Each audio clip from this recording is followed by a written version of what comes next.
is now open in Greenville. This state-of-the-art 40,000 square foot facility features a 2-story LED interactive laser tag, a one-of-a-kind 2-story ninja course, a ropes course with a 180-degree zip line, and it's only one of 5 in the country that are indoors. Multiple climbing walls, a super cool arcade with 40-plus games, and a brand new full-service cafe and bar for adults. Visit the brand new Sawyer's Fun Park, now open, located right behind ARU on Corey Road, Greenville.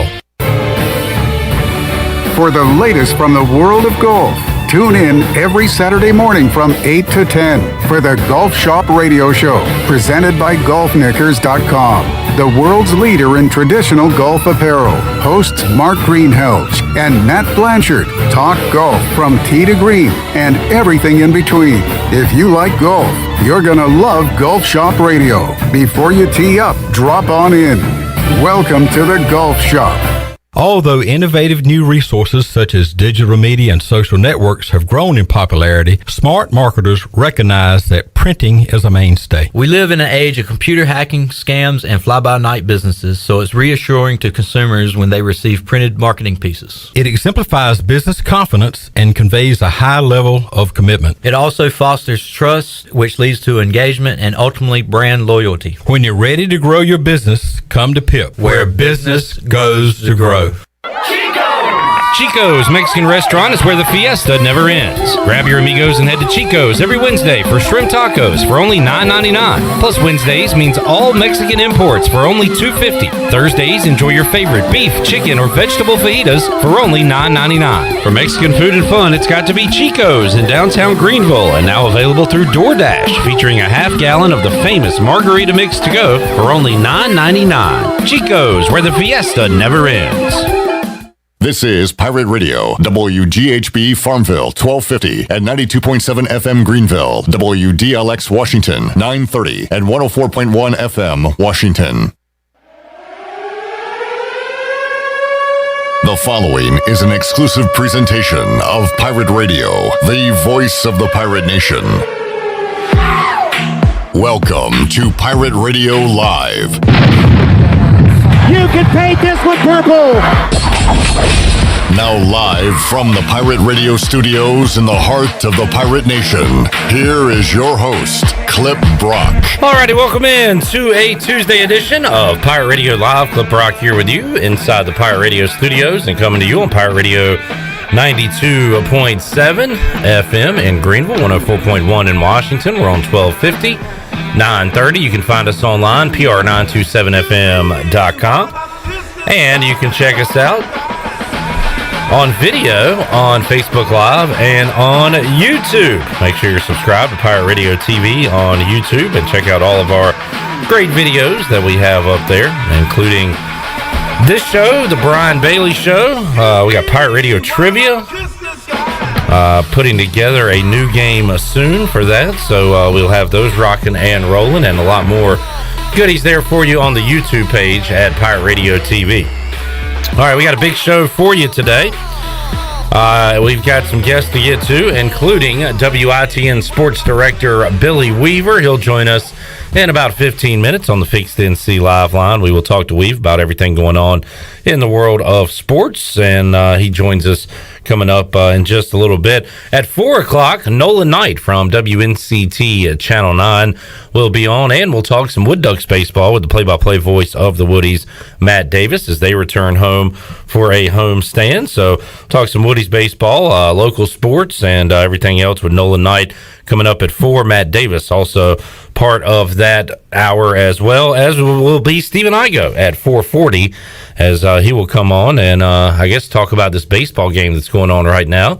Not going the Pirates' way, trying to put together a rally here in the 4th inning, with the Pirates trail 5-1 early in round 1 of what is going on in the AAC tournament in Clearwater, Florida. This game started late because UCF put up a 9-run 8th, I believe, and came back and beat Cincinnati in a game that lasted forever in game 1 of that tournament. So that's why the Pirates got started late.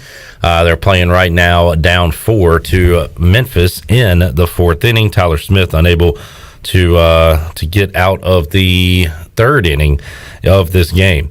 All right, so Igoe's here towards the end of the show. We've got Nolan Knight, Matt Davis, and Billy Weaver joining us here on a Tuesday. Shirley, do you have anything on the Shirley Rhodes news desk for today? Negative. All right. Chandler Honeycutt, anything on your news desk? No. All right. Well, I guess we're on an island here. Look, throughout the show, I'll go through my Twitter feed and see if I can find anything. I'm sure there's something out there. No, I've got stuff.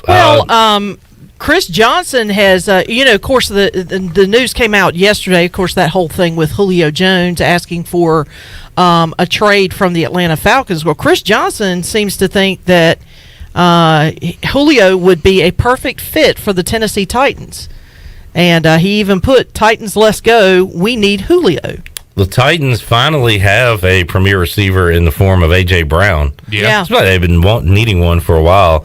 Of course, yesterday, Julio Jones was called by Shannon Sharpe, and he called Shannon Sharpe back live on the air, and Shannon Sharpe answered on speakerphone and got him to say that he was out of Atlanta. He didn't want to go to Dallas. He wanted to go to a winner.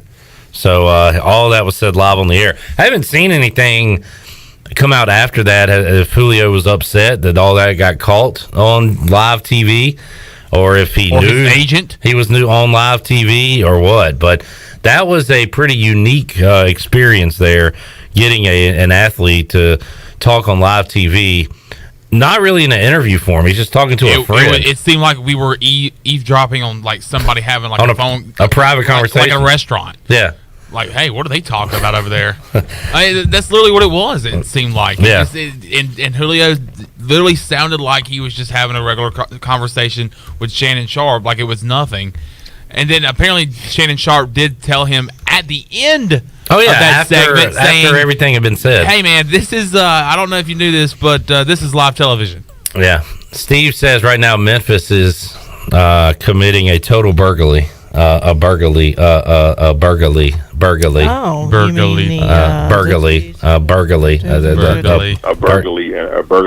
burglary. That's still funny. I don't care how many times we play that. That's so funny. B-Pay's trying to say burglary on the fifth quarter, and a burglary. He was like, all right, I messed it up. I messed it up, but I'm going to get it right this last time. Burglary. A burglary. Nope, still didn't get it right. Bro. All right, so nothing going on at the news desks today. I got something. I put out a question yesterday on Twitter because I was listening to two comedians on a podcast talk about the one person saw the Teenage Mutant Ninja Turtles movie for the first time and talked about how awful it was. The other person had seen it as a child and talked about how awesome it was. And I was a huge Ninja Turtles guy. The cartoon, the BK Kids Club prize, toys you could get, all that stuff. Pizza, all the toys there in the early 90s that came with the Ninja Turtles. And I saw the movie. I loved the movie. I watched it like every day after school. But I saw the Ninja Turtles live in Minji's Coliseum. They did some kind of concert, and they were playing instruments, and they were like, they're live. I don't know who was doing the singing. I don't know who was playing the instruments. It couldn't have been the people wearing costumes on stage. But I went to that live in Minji's Coliseum as a kid. So I put out the question, what is an event you've seen inside of Minji's Coliseum that doesn't include basketball or volleyball? And some people said like graduation or a class, which that's boring, but technically, yes, that's an answer to the question. A lot of people said WWE or the Harlem. I was one of them. Harlem Globetrotters. I've seen both of them inside of Minji's. But we got some pretty good answers here, and I want to run those down. Well, first, Chandler, have you seen a show, concert, anything inside of Minji's? Not that I can think of. There was an event, but it wasn't really technically in Minji's. It was in the practice courts of ECU basketball. It was equipment sale. Okay. But other than that, no. I have been to that as well. Shirley, your answer was WWE. Did you say anything else? Dierks Bentley. Okay, yeah, that's kind of what I'm looking for. A concert. I feel left out. I feel like I want to. I want to say You're too young for this. I want to say it was like associated with. It wasn't the Purple Gold Pigskin Party or anything like that, but it was something like that. Like I want to say, it was like. Oh, I really wish I could remember. Almost like a signing day event or something like that, and it was associated with it, and I just wound up getting tickets and went to go see them. I didn't, as a matter of fact, I didn't even stay for the whole concert. I left about 3/4 of the way through. Name a Dierks Bentley song that I would know. 5150, Good Directions. No, that's Billy Currington. 5150. There's another one that's called Settle for a Slowdown. What was I thinking? Wait a minute. No, that can't be the one I know. What was I thinking? That's a 90s song, isn't it? Yeah, that's a Dierks Bentley song. It says 2003. What was I thinking? I know what I was drinking. But that's him. But what was I thinking? Okay, I like that song. All right, I'm on board.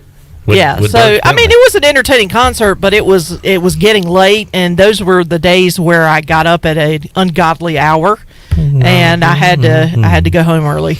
Redbeard says the Turtles in Minji's is probably the best team to ever play at Minji's. Now, Redbeard. He's a little salty because of baseball and everything going on right now, but that's pretty good. That is pretty good, though. I will give him that one. All right. So let's look at some of these other. There was some really like big name bands that were mentioned here. Let me find my my mentions real quick. So once again, what is an event you've attended inside Minji's? If you have one, you can give us a call, 317-1250, or chime in on Twitter or Facebook. Buzz, this is Bill. He says, my wife saw the Doobie Brothers, James Brown, the Kinks, James Taylor, and Charlie Daniels. Man, that is a pretty sweet lineup. That's right there. Great lineup. James Brown. Ow!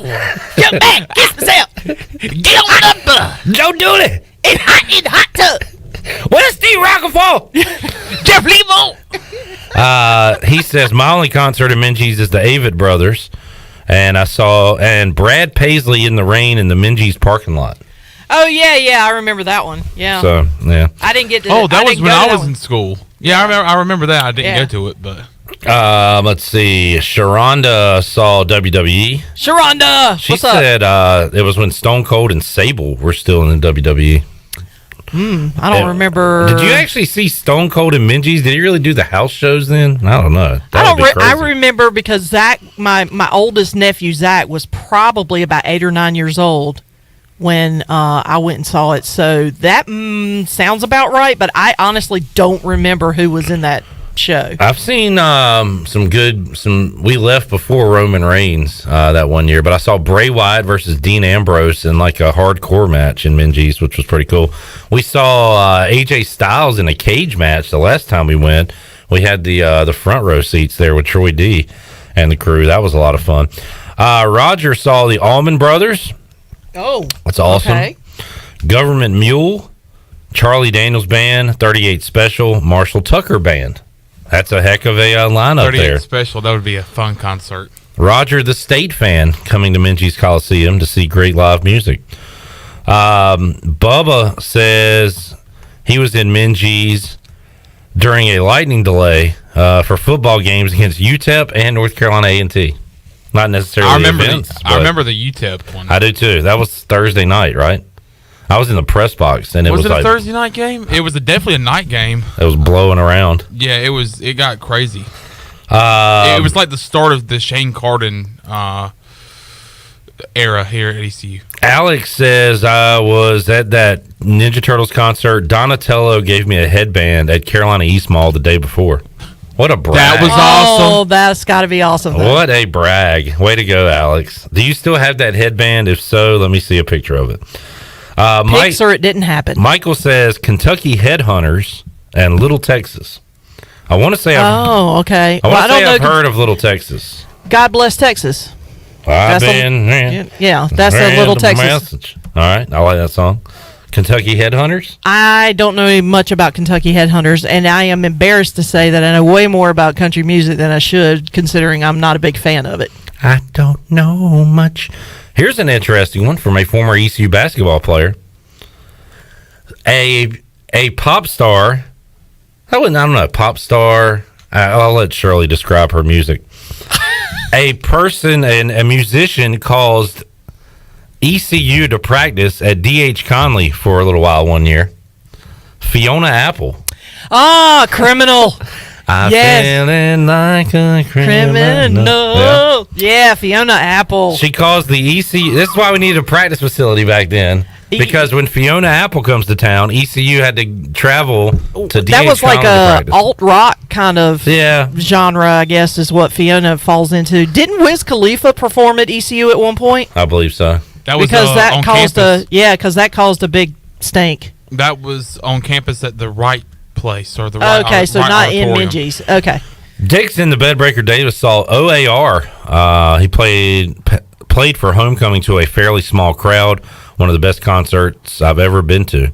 Right up against the stage. Okay, OAR. Mandy saw Cheap Trick and Heart. Yes, in the early '80s. I saw Cheap Trick and Heart at, well, I still call it Walnut Creek, but I don't even know what they call it now. Something amphitheater. But okay, Cheap Trick, they're great, but I only know one song from Cheap Trick, and that's I Want You to Want Me. That's really the only one I know. I think there's an 80s song in there somewhere too, but Heart, man, they were so good. We're going to continue to distract you with this type of talk today as ECU goes down 7-1 after a 2-run homer by Oy vey. Brad saw Allman Brothers with Government Mule. Destry saw WWE. Here's one a little bit. Chandler, I got a little bit of one for you. Mark Lindsay reply? Mark Lindsay chiming in. Clip. Where do you feel like you've learned the most about your defense so far? What have they gotten better at, best, and besides what you just talked about, where they got to get better at? Mark was in Minji's Coliseum and he said, pour a little bit of sugar on me. No, he didn't. Def He Leppard. went and saw Def Leppard. Just pour a little bit of sugar on me. A little bit. No, he went and saw Hey, Def Leppard. I can see it on your face. And Seriously. Coach, you really you seriously poured the sugar on me a little bit. The drummer has one arm for sure. For sure.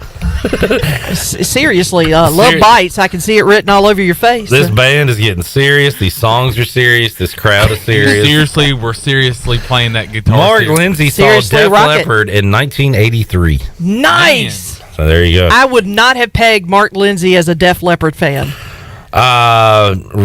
Ryan. That's more my speed. Or James said The Roots. Oh, The cool. Roots. For Jimmy Fallon? You can tell how young you are if you say The Roots and you're like, oh, from Jimmy Fallon. Like they were. Yes, but they were a band way before they were part of Jimmy Fallon. They were actually their own. He said he talks sneakers with Questlove. Oh, nice. Fun memory. So Questlove is pretty cool. Chad went to the P1 listener. Chad went to the Ninja Turtles concert and asked, "Did we go together?" We may have. I don't know, but he was there as well.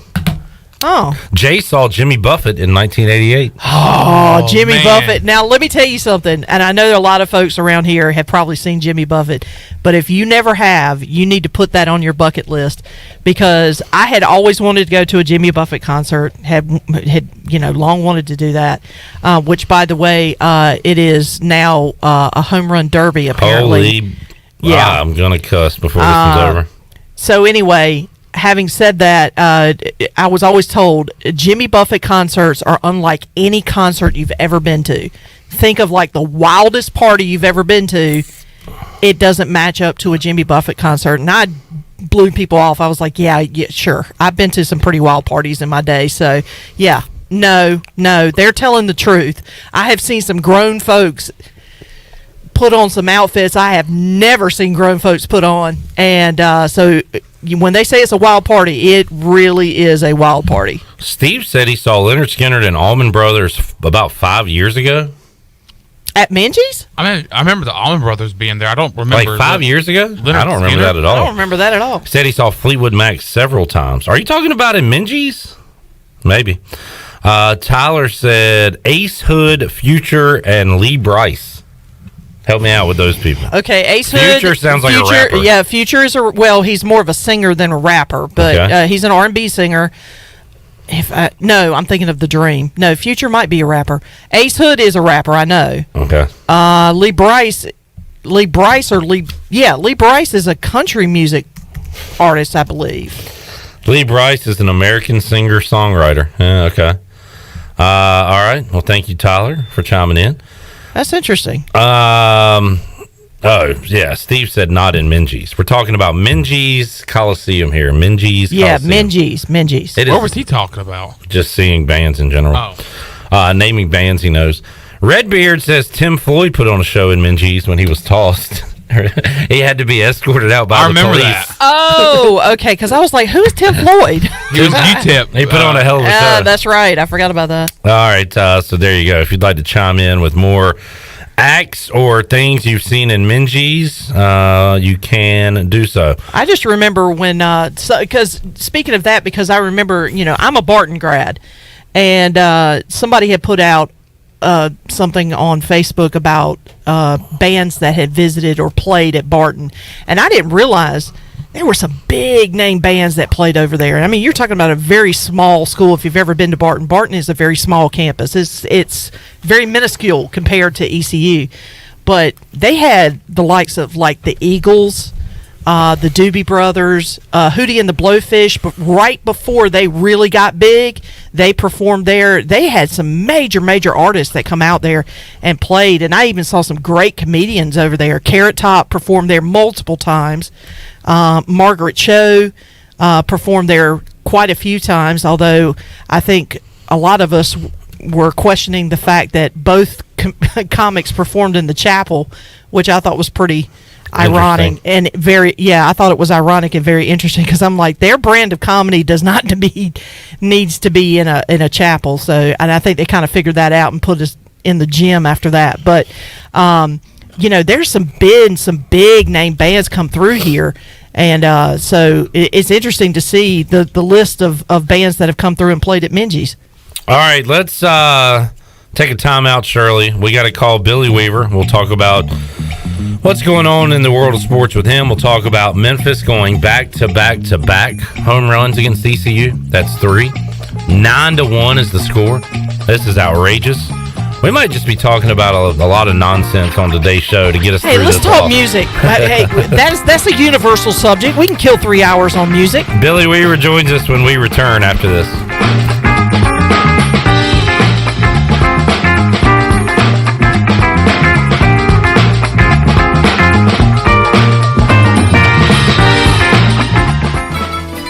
The best place for delicious food and great prices is Familia. Familia has $6 lunch specials, a $10 pizza of the week, and every Thursday has $2 drafts all day. Sunday brunch is the best for food and family. Come and enjoy favorites like shrimp and grits, made-to-order omelets, French toast, and drink specials like $3 mimosas, beer mimosas, or $5 Bloody Marys. Familia, Fire Tower Road near Pitt Community College, and FamiliaNC.com.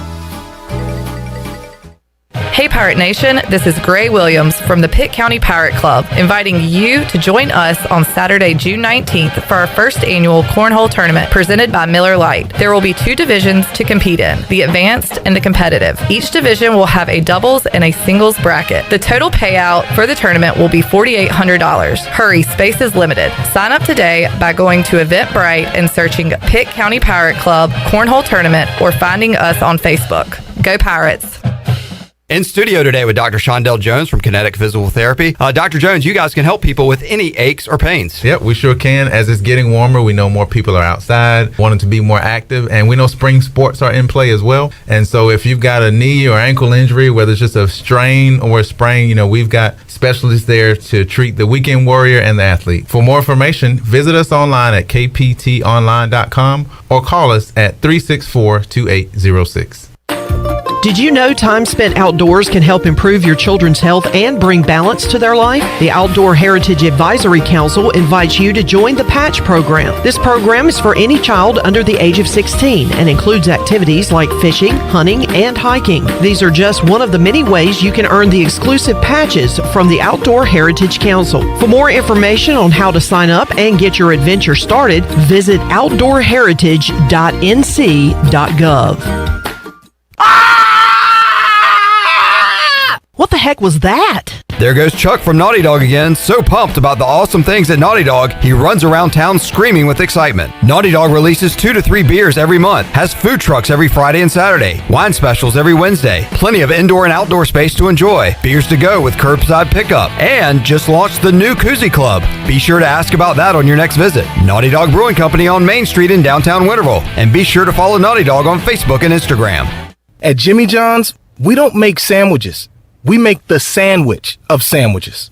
We use fresh veggies because we don't hate salads. We just feel bad for them.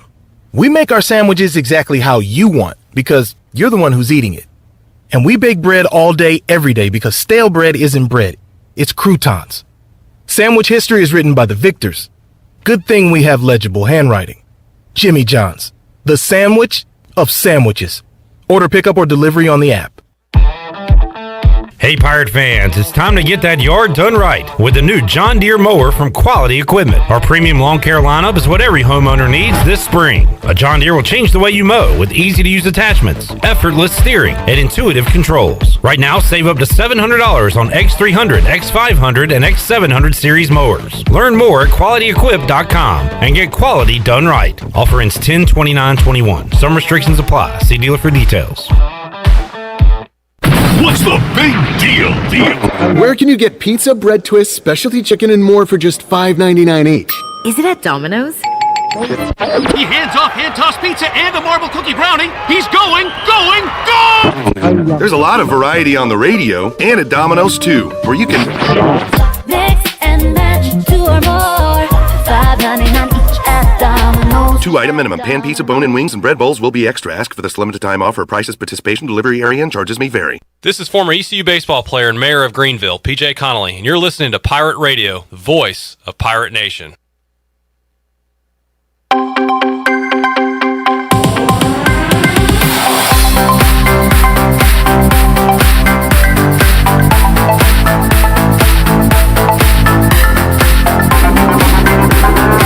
You're listening to Hour 1 of Pirate Radio Live. This hour is brought to you by University PC Care, your local tech support experts for all your personal and business needs. Visit universitypccare.com to learn more today. Now, back to the show. Welcome back. You've worked hard to start your business and are working even harder to make it successful, and that's why it's important to have a bank in your corner when you need them. As the business world throws you curveballs, Select Bank & Trust is here to be responsive to your needs.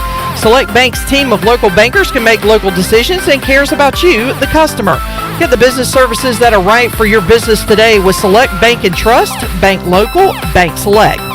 And as we head back into the show clip, I just saw on Twitter, I keep up with all the former Pirates in the minor leagues. And Round Rock Express is expected to continue their series with the Tacoma Rainiers tonight. It's been announced that Jarrell Cotton will be the starting pitcher for the Express. All right. Good luck to Jarrell pitching tonight. Let's go to our guest real quick, Billy Weaver, WITN Sports Director, coming to you a few minutes late, Weave, because we got talking about my question of the day. And we got a good response here from Keith on Facebook Live. The question was, what have you seen in Minji's Coliseum other than like ECU basketball, women's basketball, volleyball? What events, what shows? Keith said he saw an NBA preseason game. Blue Edwards brought the Utah Jazz to take on the Cleveland Cavaliers. It's pretty cool to see some NBA players in Minges Coliseum. I kind of remember that. I did not go to it, but I did go to like Blue Steel basketball camp back in the day. Steve Hill said he saw George W. Bush perform there. I guess he kind of performed. He talked there. I was there for that. I completely forgot about that. How about you, Weave? Have you seen any music, other acts inside of Minges Coliseum over the years outside of basketball and volleyball? Yeah, I was actually at that game, that preseason game. I was a student at ECU, and I still have my ticket stub. Oh, wow. Game. It was, when Blue Edwards brought the Utah Jazz back there for a preseason game. And, of course, that was pre-Minges Coliseum renovation days when it looked more like a gym. Right. Like a glorified high school gym, basically, with the risers on each side. And I guess it was kind of like a mezzanine sort of level on each side. But that was the pre-renovation days. So, I was there for that. Watched Parmalee play there. I actually got to introduce the bikini contest at a WWE event there. All right, and that was pretty interesting to say the least. I've seen a lot of stuff there, of course, non-basketball related. So it's been pretty cool. Been a lot of stuff there at Minges Coliseum. I tell you the truth, I actually wish they had more stuff there. Yeah, it's been nice to see WWE come back the past few years. Hopefully that continues. I've seen the Globetrotters, and like a lot of people have. It all got started, Weave, because I was listening to a podcast. Comedians were talking about the Ninja Turtles movie from the early 90s, and I went to see the Ninja Turtles live in concert in the early 90s at Minges Coliseum. So very, very odd, but that kind of got the conversation started. And we're trying to ignore what's happening in Clearwater right now. So we're looking for any dumb topics we can find other than ECU losing 9-1 to Memphis in baseball. Yeah, can we? I heard Shirley mention Jarrell Cotton's pitching tonight. Can we go get him?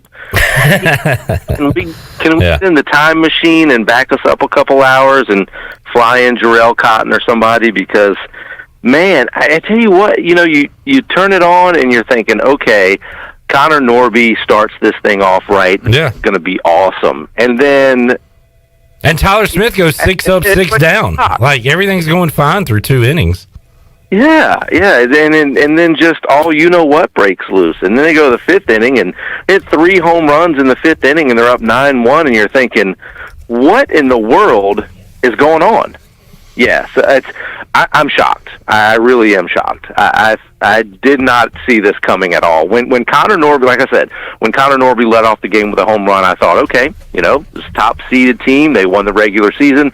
They did lose their last 2 of the regular season going into it, but they had already clinched the regular season title and the top seed, so maybe they took their foot off the gas. Now it's time to get back to business, and then this. So, yeah, just very weird. Yeah, and you hope ECU's done enough to clinch their spot in a regional. We kind of thought they had, but, boy, this is ugly, and this is coming off 2 ugly performances against South Florida, and now they'll take on another, Cincinnati tomorrow, and I don't know. Now I'm starting to think you got to win one. I'm not as comfortable as I was before this game started. No, I agree with you 100%. I do think you have to win one, and good thing they're not in. I think the SEC has a situation where they have a single elimination early on with the lower seeded teams, and they're out. So good thing it's not a single elimination type deal. And wait, this game's not over yet, obviously, but it's not looking good. I mean, just assuming worst case scenario that East Carolina loses this game, they still got another shot to stay in it and make a little noise, but it's not looking good so far, for sure. Speaking of not looking good, let's just talk about all the depressing baseball stuff right out of the gate, Weave. If you think that Billy's just a whiner and and we make fun and we are like over, I guess, I don't know, exemplifying that the Mets have injuries and we're not being sincere when we talk about that. The Mets now have more than a dozen players currently on the injured list. Like, this is of all the injuries over the years, Billy. Now, I think DeGrom is returning tonight to pitch, so that's good news.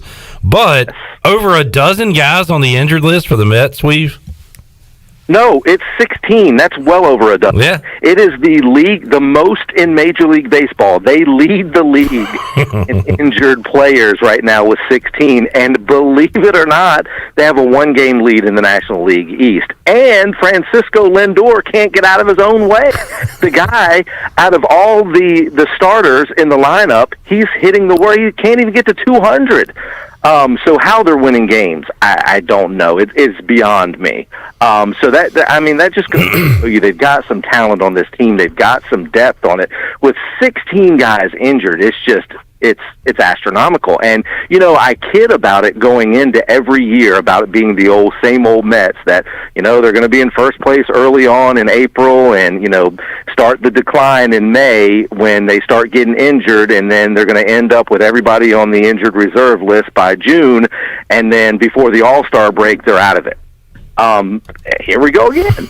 And people think that it's a joke, and that like you said, it is a curse with the Mets. The injuries. It really is. You can't predict injuries, and injuries are part of every game.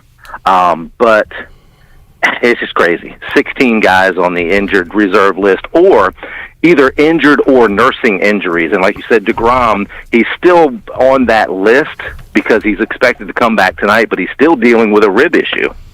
It's crazy. Yeah, you unfortunately wrote the script for the season this year. The Braves are, I think, about to get hot. They won 3 in a row. They take on Boston coming up tonight and are right on the heels there of the Mets. Of course, everybody's kind of on the heels there. Nobody's playing great in that NL East right now, but the Mets still in first place as we talk on this Tuesday. What other baseball you been seeing, Weave? Wood Ducks, local high school baseball. What other baseball you been covering around the area? Yeah, both of those, a little high school baseball and some Wood Ducks. We got a shortened season with high school baseball, the whole COVID issue with the shortened season. So we're going to have Wood Ducks baseball, though. They're back in town I'm kind of liking the 6-game series. Yeah. Where they go on the road for 6 games. They have every Monday off, which is really cool. And that's great for the team, I think, to know that the players have every Monday off, and then they'll start a Tuesday through Sunday series where they play 6 games on the road, 6 games at home, 6 games on the road, 6 games at home, and it's against all one. The 6-game series is against one opponent, so it's not like you're playing 2 3-game series at home and then you're playing a couple 3-game series where you're traveling a lot and it cuts it down. So I think it's good for the players and it's good for the fans because you can map out exactly when you want to go see a game and exactly when they're going to be there. So it's been pretty cool, and there's been some high school baseball games over at Granger Stadium in Kinston too. So some high schools, when they have these scheduled out that way and they have these long layoffs where there's nobody at the stadium for almost 10 days or so. They got 8 days. They got 6 games on the road, and then they had the 2 Mondays on either end, so they can have some high school baseball teams come in there, generate a little bit of extra revenue, and and give the local high school players kind of that thrill of playing in a professional park. Yeah, that was pretty neat, and we're seeing more and more fans at sporting events. It was a great Sunday PGA Championship and the mob of people around Mickelson. We talked about Madison Square Garden opening back up and seeing some Knicks fans at games. These Hurricanes and Predators games have been some amazing environments as well. Just saw today the Predators are going to allow 2,000 more people in attendance coming up for their next game at home on Thursday. The Canes play a PNC in Game 5 tonight, a crucial game in that series. And Bank of America Stadium saying yesterday they were going to open up full capacity, and that's good news if you want to go see the Pirates take on Appalachian State coming up to kick off the 2021 college football season. So a lot of positive news coming on the fan front, Weave.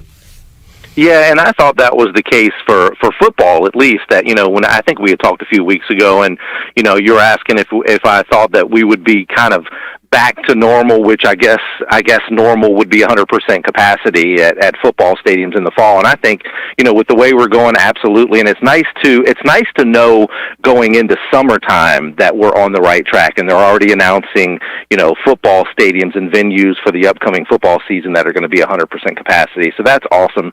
Love seeing the fans back in the venues. And talking about the Hurricanes, Rod Brindamore and the players, they talked about how much of an advantage it was at PNC. They're going to need that tonight.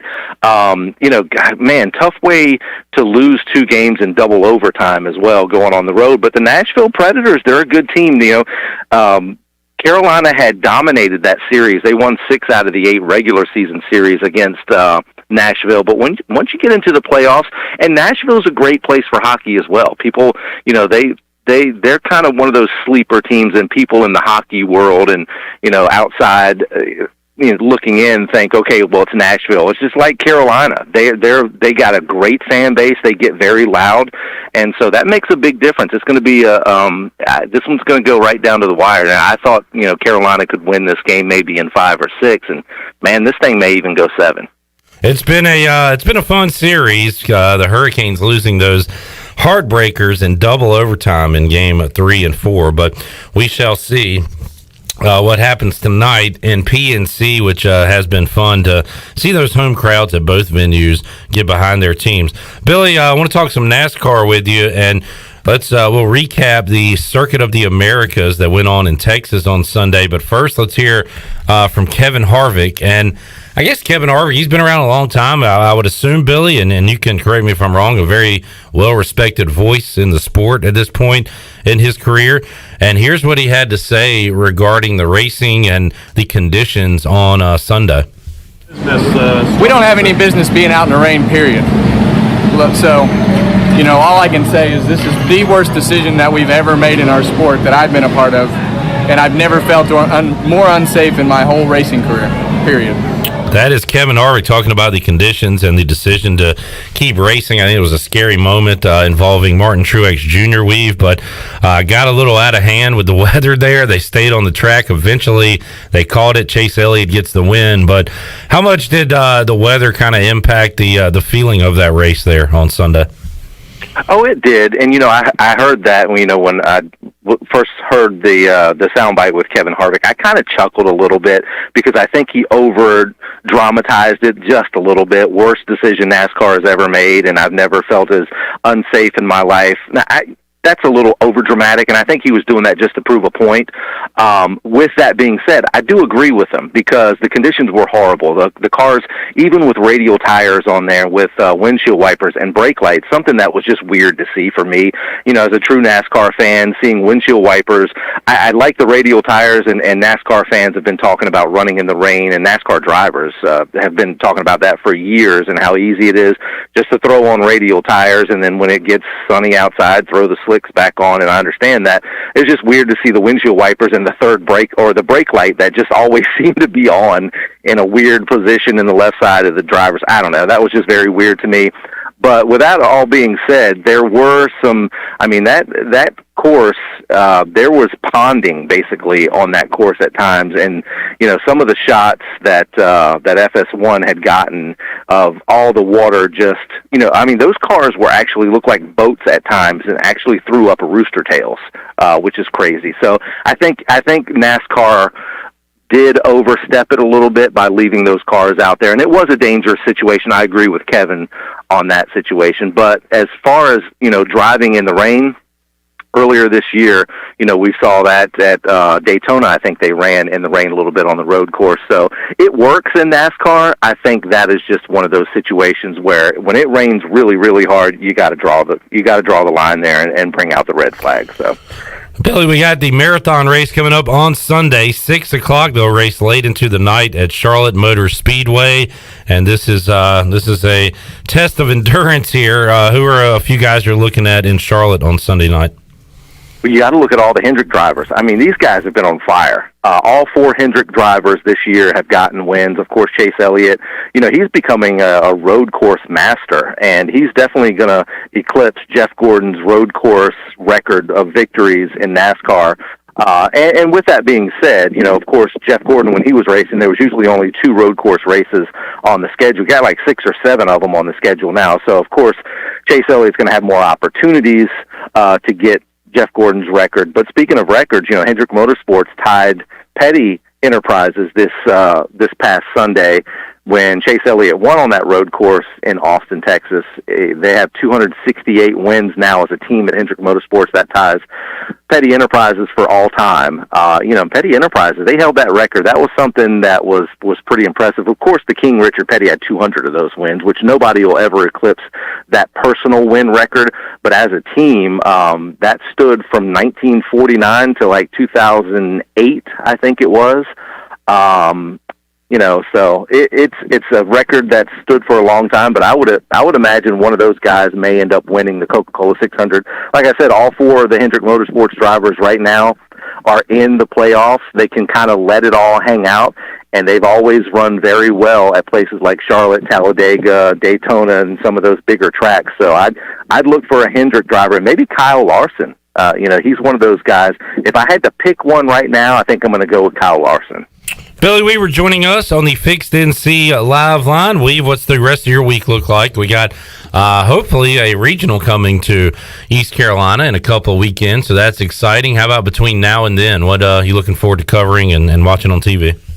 Well, looking forward to, of course, seeing what the Carolina Hurricanes do. And hopefully they can close out this first-round series, which has proved to be a little bit tougher than expected. And speaking of tougher than expected, East Carolina baseball. So those are the two big things I'll be looking at this week to kind of keep an eye on. The ACC baseball tournament's going on as well. So we'll keep an eye on NC State, Duke, North Carolina. NC State's playing great baseball right now. I mean, they really are. They ended the season on a really hot streak. And I think they're the number 3 seed at the ACC tournament. And they do their tournament a little bit different. They do pool play, and then they go into Saturday, Sunday bracket play to determine a champion. So a little bit different in the ACC as opposed to the AAC. But we'll keep an eye on all that stuff and see how things shape out. And like you said, hopefully we'll be hosting a regional at Clark LeClaire. We've enjoyed it as always, man. Have a great rest of your week, and we'll talk to you again soon. All right, man. We'll see you. Billy Weaver, WITN Sports Director, joining us on the Fixed NC Live line. Right now, East Carolina down 9-1 in the bottom of the 6th inning. Things not going well in Clearwater for the Pirates. Al on Facebook Live asked, do we set a record for hit batters this year? How many did we hit this season? I don't know if we set a record. I will tell you how many we hit when we return from this timeout, as we will continue on and wrap up hour number 1. On Pirate Radio Live, we got Nolan Knight from WNCT Channel 9 and Matt Davis, the play-by-play voice of the Down East Wood Ducks, coming up at 4 o'clock on today's show, as we'll continue to talk baseball and what's going on in the world of sports. Might go off the road, off topic on today's show, and try to put this ECU game behind us. It has been a rough one. Game 1 of the tournament for the Pirates down in Clearwater. More to go on Pirate Radio Live. We're back with you after this.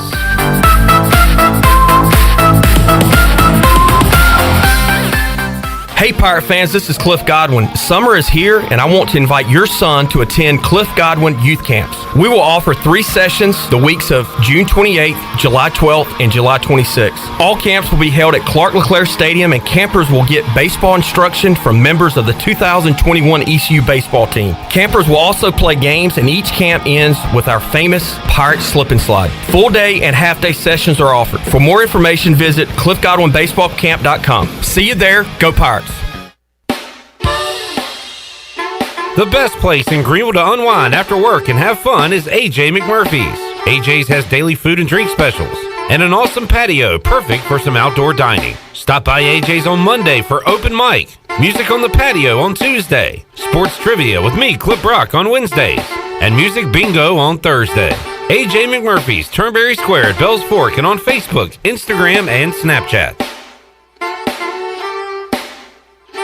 In sports, if you think joy only happens after you win, think again. Look at the world's most successful athletes like Serena Williams, Brooks Koepka, and Alex Morgan. They don't spend all their days grinding away. They take time to enjoy themselves, like getting together with friends over a Michelob Ultra, because they know that happiness is the key to winning, and that joy is the whole game, not just the end game. Michelob Ultra. 95 calories, 2.6 grams of carbs. It's only worth it if you enjoy it. Enjoy responsibly. AB Michelob Ultra Light Beer, St. Louis, Missouri. This is Martin Truex Jr., and as a NASCAR Cup Series champion, I love one-stop shopping. When I need fresh tires or fuel during a race, my pit crew takes care of everything. Off the track, I have an auto owner's independent agent. They handle all my insurance in one place: car, home, life, and business. Get your own pit crew and find a local agency with Auto Owners Insurance. This is Brian Smith with Town Insurance in Greenville. Call me today at 756-8300. Go Pirates! E&S Hemp Company in Winterville is your premier CBD store. At E&S Hemp Company, they have helped hundreds of people just like you get relief from joint pain, anxiety, insomnia, and more by providing you the highest quality of CBD products available. E&S Hemp Company has a great selection of only the safest, purest, and most beneficial hemp-infused products available, from honey, tea, coffee, candles, and more. E&S Hemp Company, Fire Tower Road in Winterville, and online at eshempcompany.com. Looking for a professional to take care of your commercial properties? Gallenberg Lawns is here for you because customer service is number one. Gallenberg Lawns specializes in eco-friendly landscaping design, mulch, hedging, sod installation, pine straw, tree planting, and much more. If you need landscaping help for your commercial property, call Gallenberg Lawns today for a free quote at 919-647-6193. Gallenberg Lawns, we make it pretty. Great food, great atmosphere, and great service is Ottavola Market Cafe. Ottavola is simply a restaurant that focuses on that, being a great restaurant. There's something for everyone at Ottavola. The menu offers a variety of great choices like pastas, pizzas, sandwiches, soups, salads, and seasonal rotating selections. Lunch or dinner, Ottavola is always the right call. Call ahead and get Ottavola to go, or stop by the bar for a drink with friends. It's simple. Come and eat at Ottavola Market Cafe, Red Banks Road next to Food Lion, and OttavolaMarket.com. Ottavola, Pirates supporting Pirates.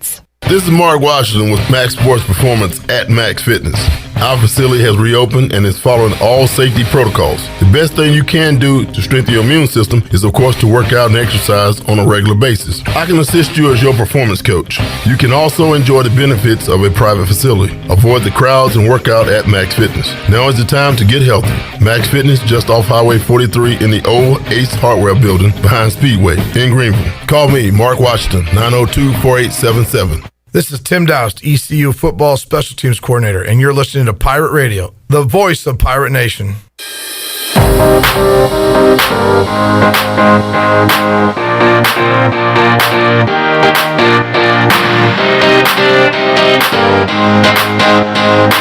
You're listening to Hour 1 of Pirate Radio Live. This hour is brought to you by University PC Care, your local tech support experts for all your personal and business needs. Visit universitypccare.com to learn more today. Now, back to the show. Welcome back. Are you in outside sales and looking for an opportunity to increase your earning potential? CopyPro has been in Eastern North Carolina for over 45 years and continues to grow each year, and they are in need of more sales professionals with a desire to potentially make a six-figure income.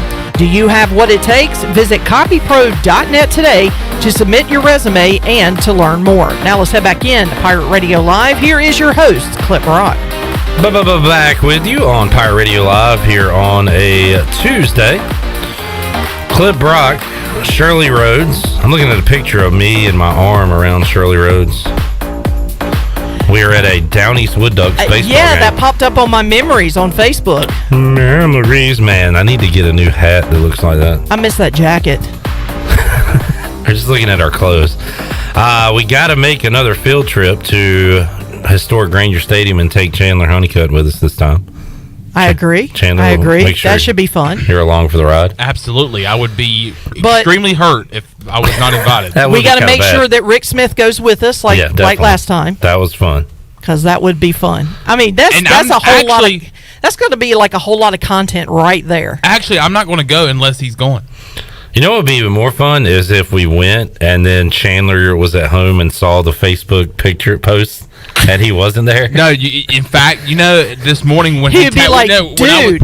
When I was tagged in that this morning, I actually thought y'all had went to a Wood Ducks game without me. I was like, what the hell? When the hell did they go to the Wood Ducks game? And then I saw it was 4 years ago or whatever. But I was literally like, did you cry?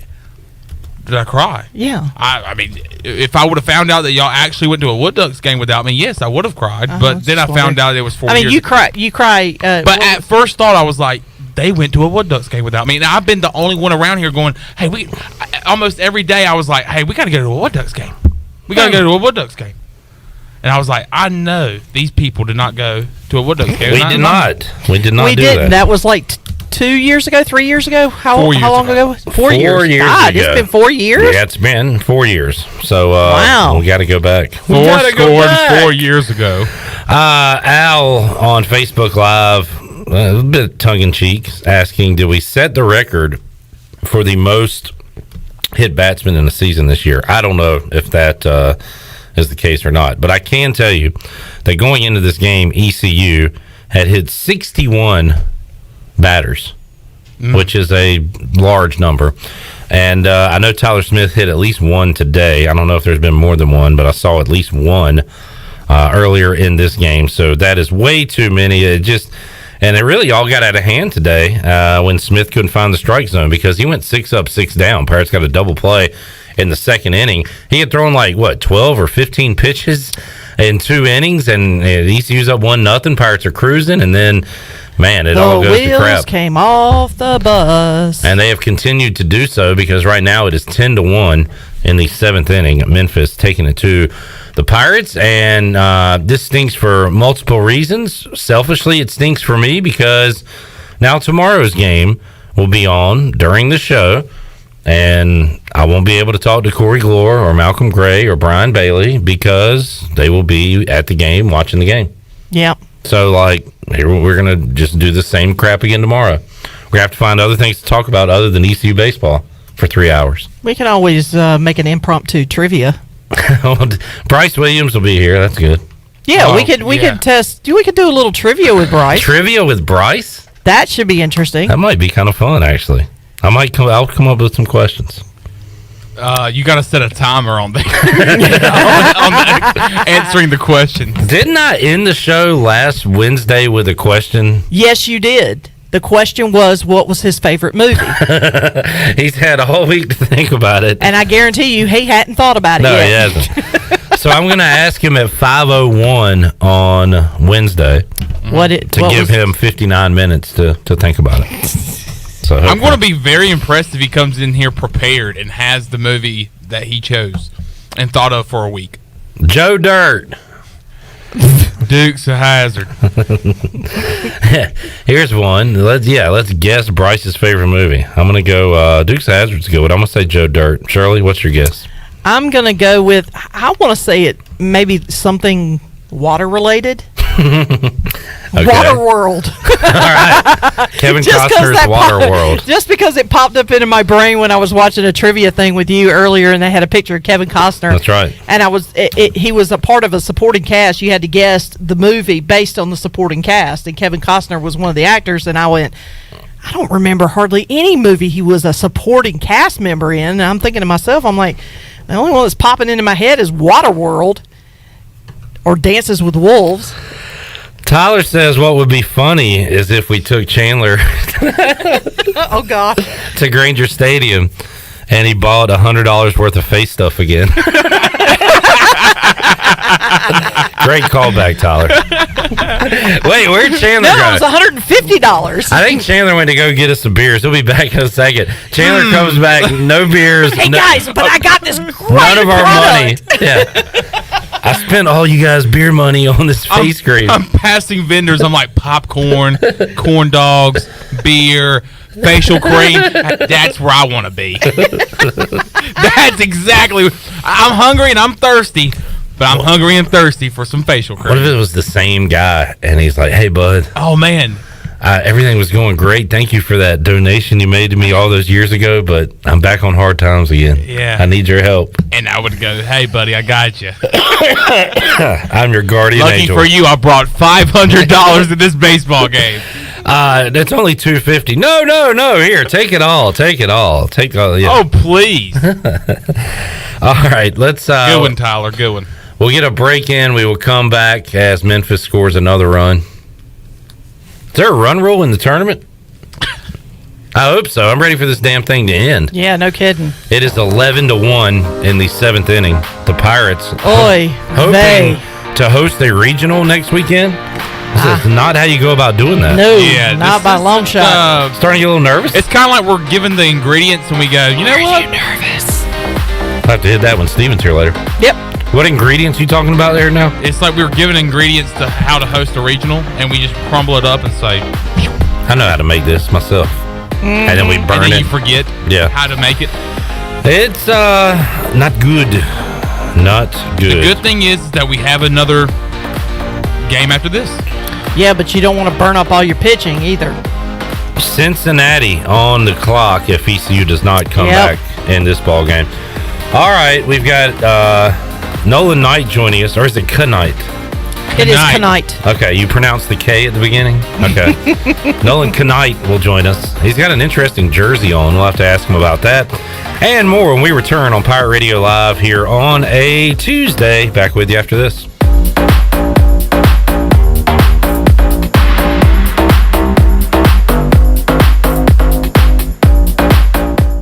The Pirate Radio Podcast. Chris Knotts, the founder of Peter Millard. How did you end up, first of all, coming to East Carolina in the 80s? Oh, that's a great question. I wanted to get away from the Raleigh area. Like NC State was right there, and I came down to Greenville, and it had a different feel to it, and I knew automatically that's where I wanted to come to school. So it was never a doubt. Listen to every Pirate Radio podcast now by visiting our podcast channel and subscribing in Apple iTunes or SoundCloud. The Pirate Radio Podcast is powered by White Claw Hard Seltzer, proudly distributed by Coastal Beverage. Guess what, Greenville? Calzones are back. Community Calzone is the only restaurant in town specializing in calzones. Choose from over 50 different calzones, or you design your own with unlimited options, including vegetarian. Community Calzone also features wings, huge salads, and more. Plus, they deliver to almost everywhere in Pitt County. Located on Greenville Boulevard next to Ashley Furniture Warehouse, they're open for lunch, dinner, and late night for dine-in, pickup, or delivery. It's Community Calzone. You've worked hard to start your business and are working even harder to make it successful. That's when it's most important to have a community bank and a local banker in your corner. This is Eric Clark from Select Bank and Trust. Our team of local bankers care about you, our customer, and the communities in which we all live and serve together. As the business and economic conditions of 2020 threw you many curveballs, our team at Select Bank and Trust remains steadfast in being responsive to your ever-changing needs. In 2021, choose Select Bank and Trust. Bank local, bank select, member FDIC. Have you stopped doing your favorite activity due to chronic aches and pains? Let Eastern Physical Medicine and Rehab help. They provide regenerative injection therapy that can help with osteoarthritis, joint pain, carpal tunnel, and plantar fasciitis. Eastern Physical Medicine and Rehab will help you get back into the groove. Eastern Physical Medicine and Rehab, 2245 Stantonsburg Road, across from the hospital. Call 215-9294 for an appointment today. Although innovative new resources such as digital media and social networks have grown in popularity, smart marketers recognize that printing is a mainstay. We live in an age of computer hacking, scams, and fly-by-night businesses, so it's reassuring to consumers when they receive printed marketing pieces. It exemplifies business confidence and conveys a high level of commitment. It also fosters trust, which leads to engagement and ultimately brand loyalty. When you're ready to grow your business, come to PIP, where business goes to grow. Hi, this is Chef Charles, and welcome inside the booth. Get ready, it's going to change big time. Some thoughts on the future of college athletics next. The Pirate Radio Podcast. Don't just ask him how he's doing or how business is, right? His business is not him. And Jay made that very clear. He wants somebody to ask him, how is Jay doing? That's right. And that's my challenge to people, is to think about that. And it seems like a nuance, but it's not, because that can open up the door for somebody to say, Jay ain't so good. And that's the door we need to walk through. Listen to every Pirate Radio podcast now by visiting our podcast channel and subscribing in Apple iTunes or SoundCloud. The Pirate Radio Podcast is powered by White Claw Hard Seltzer, proudly distributed by Coastal Beverage. Oh, how the times are changing. Name, image, and likeness. The big NIL is here. What it means is that college athletes are going to be able to profit from everything to selling their t-shirts, to making public appearances, doing radio and TV commercials, endorsing products, you name it, all bets are off. This is going to become a huge business. A resourceful young man by the name of Jordan Rooney has been hired as the brand coach at Duquesne. In a monkey-see, monkey-do business like college athletics, watch other programs follow suit. No, this is not your dad's college football or basketball team anymore. It's big business. and a lot of fans don't like it. Some are ready to lace up the old Chuck Taylors, shoot some set shots in the backyard, and go back to the good old days. The problem is, the good old days are over. Come on back next time, and we'll visit inside the booth. This is Pirate Radio, WGHB Farmville, W224EI Greenville, WDLX Washington, and W281CH Washington.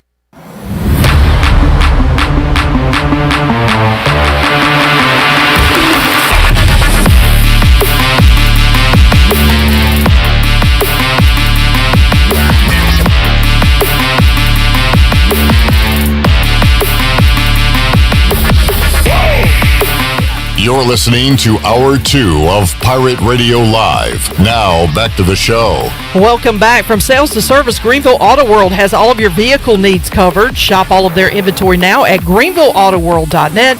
If you're also looking for someone to service your vehicle, Greenville Auto World has a full service and repair facility. Brakes, oil changes, tires, inspections, and they can repair any kind of vehicle.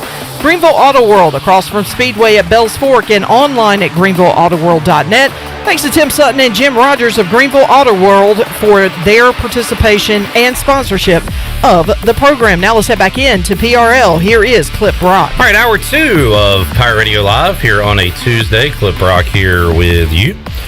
Shirley Rhodes, Chandler Honeycutt alongside. We'll get Matt Davis on the line in just a moment. He is the play-by-play voice of the Down East Wood Ducks, and the Woodies are back home for another homestand beginning tonight at Granger Stadium. Nolan Knight from WNCT Channel 9 joins us inside the Pirate Radio studios. Hello, Nolan. Hey, how's it going? Going great. Glad to be here. Let's talk about the outfit.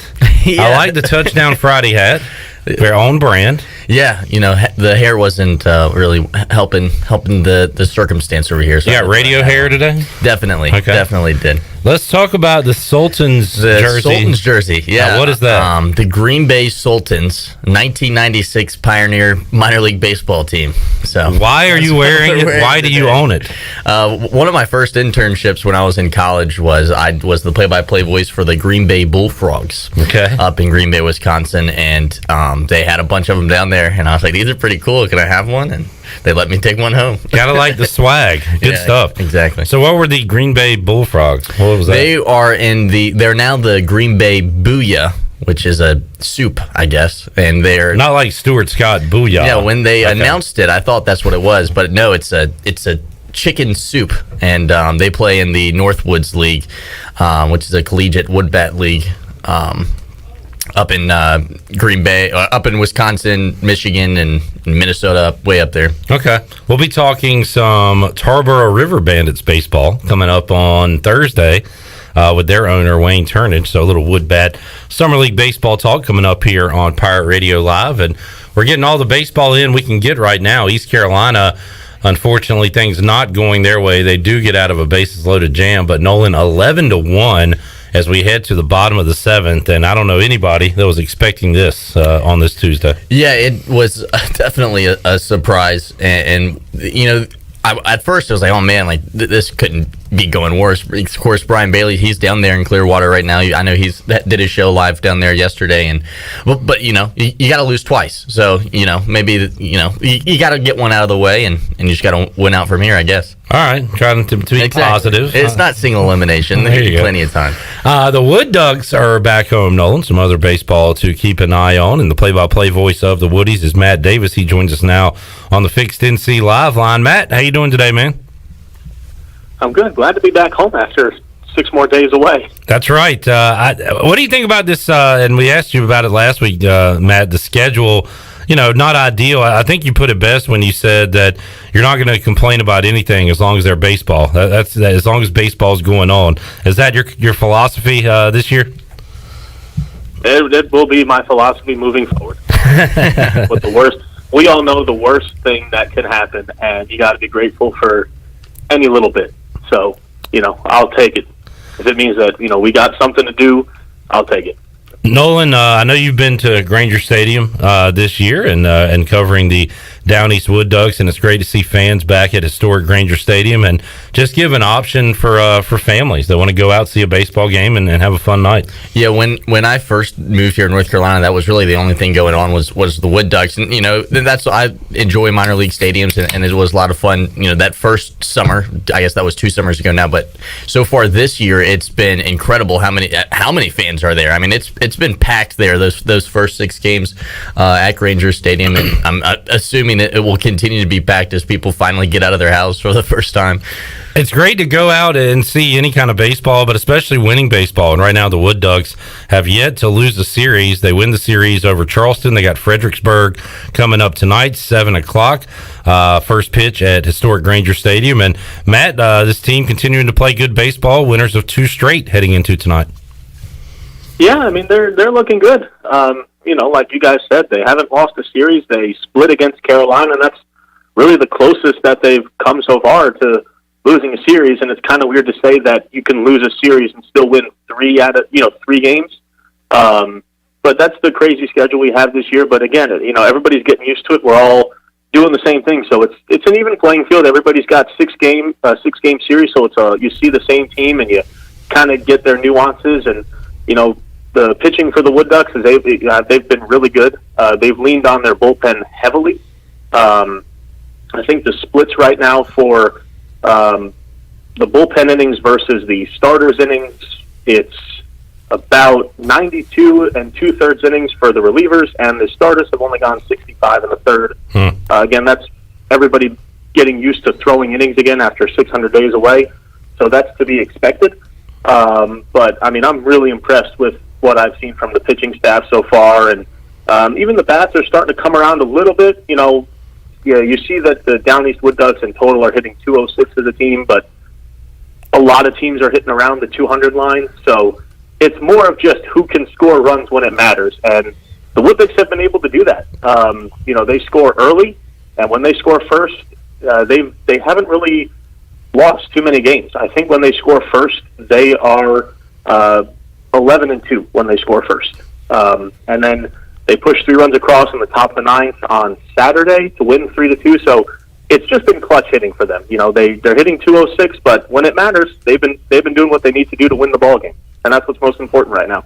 Matt Davis on the Fixed NC Live line. Nolan Knight here inside the Pirate Radio studios. Matt, who were some of the heroes in the series win over Charleston? Who should folks be excited to see during this homestand as far as players in the lineup and pitchers on the mound for the Wood Ducks? As far as players in the lineup, Cody Freeman was the hero. He actually had 2, if you can consider them walk-offs. They're not real walk-offs when they're on the road, but he hit a 2-run home run to give the Wood Ducks the lead on, I believe it was Saturday, which was the 3-2 win. He also drove in a couple runs in the 9th inning on the 19th to give the Wood Ducks the 6-5 win. So it was a really good game all around. I mean, if you're looking at other guys to look at, Dustin Harris is hitting 338. That leads the Wood Ducks. Caber Rodriguez is hitting 316, and those are the only 2 guys hitting above 300 on the Wood Ducks. But both of those guys have, really been most of where the Wood Ducks are getting their hits from. Both of them have, I think, between the 2, 6 multi-hit games. Caber Rodriguez has 3 multi-RBI games. So that's where the bulk of their offense is coming through. And if you're looking at the pitching staff, if you're going to look at the starters, it's been, I don't want to say a pitcher by committee. We have had a couple of injuries, so we've already kind of taken some bullpen arms and put them in the rotation. But the arms I'm looking at that are really, really, exciting to watch on the mound is Nick Krause. He's got 3 starts, 1.23 ERA. He's pitched fantastic, 14 2/3 innings, only 2 runs allowed. He struck out 16. And I think that's, one of the guys that immediately jumps off the page. He's the starter that has the most strikeouts out of, any of the starters in the rotation right now.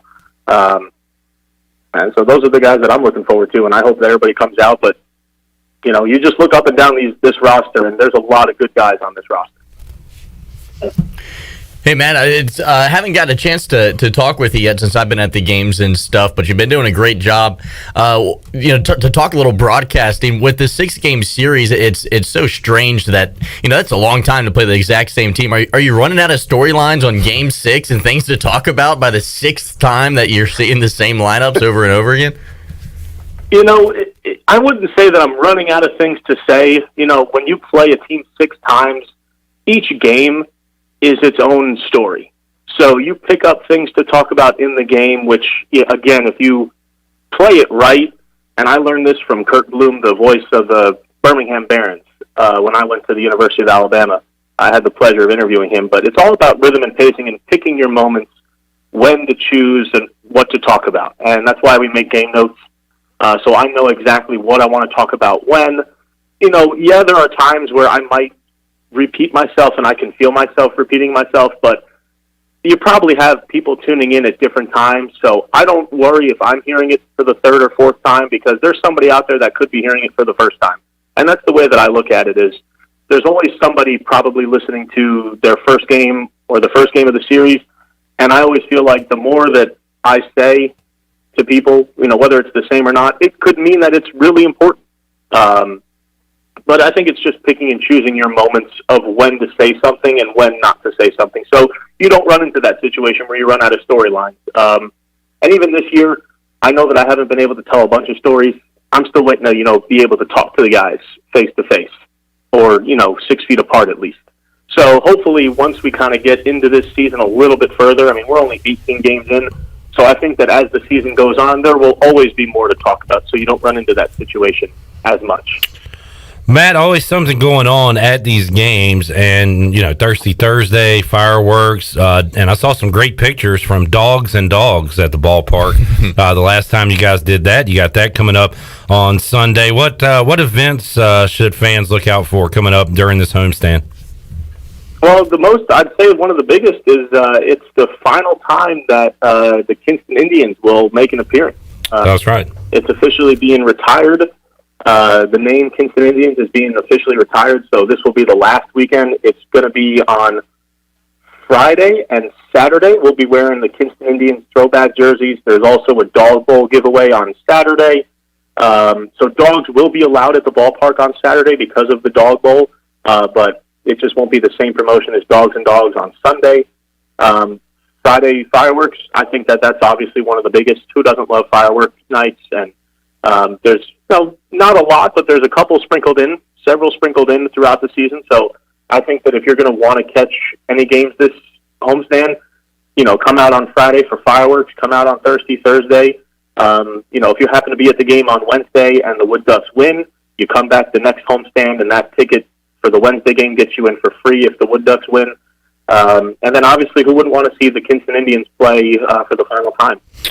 And Matt, for folks out of the listening area, what's the internet option to listen to you during these broadcasts? Well, I think if you're going to do that, you might want to just show up to the game. You would listen to me. But it's 960 The Bull, so you can listen to them on the radio, or if you go to our homepage, which is downeastwoodducks.com, there should be under Team, you can go to Listen Live, and it'll take you to the MILB.com page. You find Down East Wood Ducks. Once you hit Listen Live, it'll take you to the 960 The Bulls Listen Live webpage. So you can listen live on there as well. Matt, thanks for joining us today. Have a great call tonight and throughout this week, and we'll talk to you again soon here on Pirate Radio Live.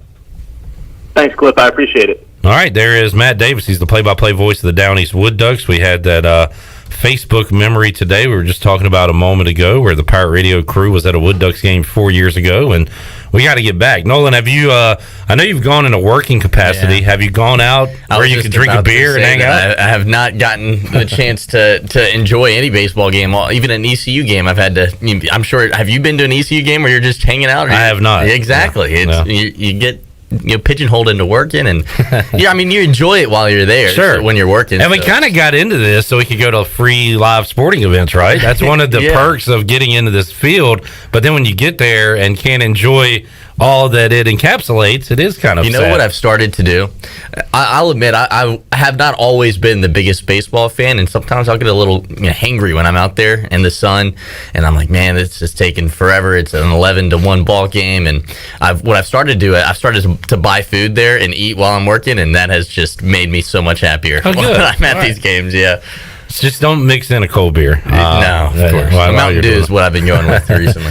It has mercifully come to an end, folks. The Pirates get run ruled in Clearwater 11-1. So we'll go over some of the numbers and talk more with Nolan Knight from WNCT Channel 9 when we return here on Pirate Radio Live on a Tuesday. We could do the 10th inning call-in show like this is a football game. If you want to hear it, Chandler says no. We want to hear from you, angry Pirate baseball fans. 317-1250. If you'd like to talk to us after this awful game on this Tuesday. All right, more to go on Pirate Radio Live. We're back with you after this.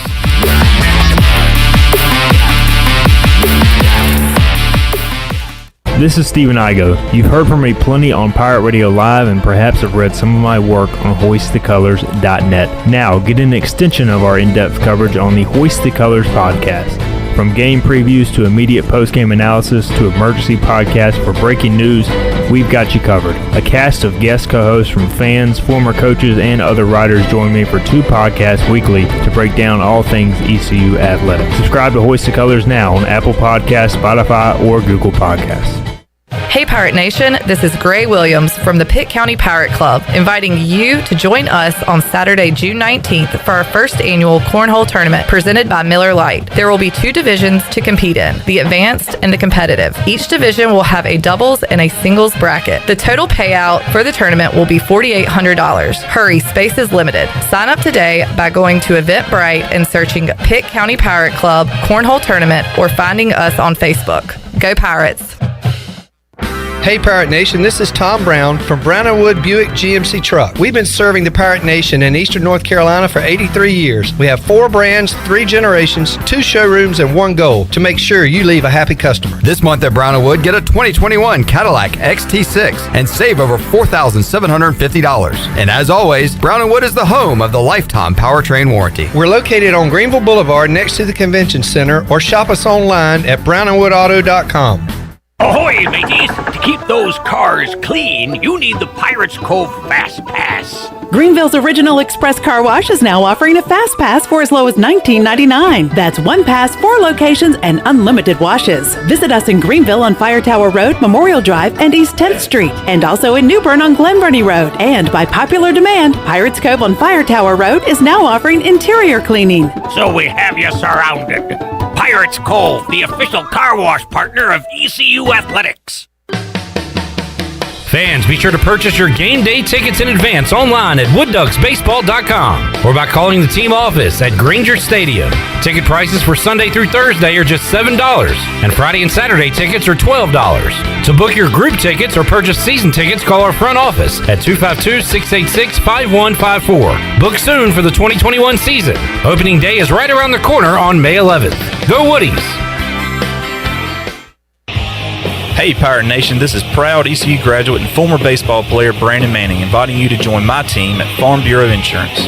Right now is a good time to review your coverage with a local trusted agent like me.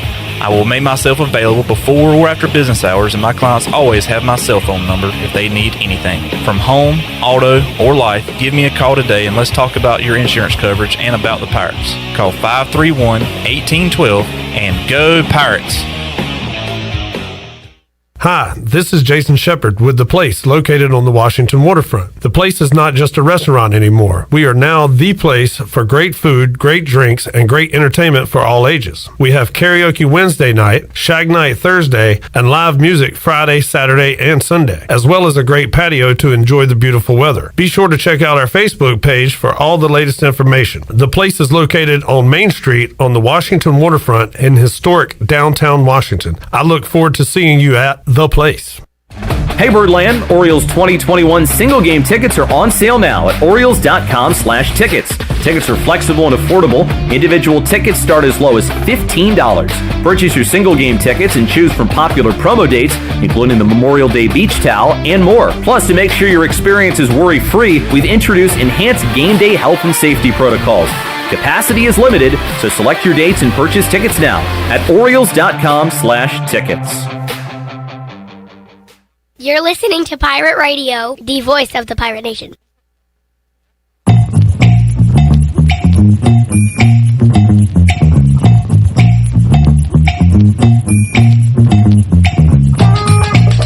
You're listening to Hour 2 of Pirate Radio Live. Now, back to the show. Welcome back. Do you need custom t-shirts, apparel, or promotional items for your business, organization, or event? Keep it local and print it local with University Sportswear. Contact them today at universitysportswearenc.com, the official sportswear provider of Pirate Radio for 18 years. Now let's head back in to Pirate Radio Live. Here is your host, Clip Brock. Back with you on Pirate Radio Live. Stephen Igoe, Hoist the Colors, said to join us coming up around 4:40. I put out on Twitter, should I open up the 10th inning live line, start the call-in show, and Davis says, I think you mean the 8th inning call-in show, because the game only went 7 innings today. Ouch. That's sad, but true. If you would like to chime in on the game, you can give us a call, 317-1250.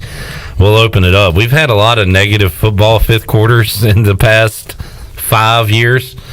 I don't know if we can handle a negative baseball fifth quarter, but the phone line is open. The Fixed NC Live line at 317-1250. Nolan Knight hanging out on a Tuesday. So is this your day off? Yeah, I was off yesterday and today. Nice.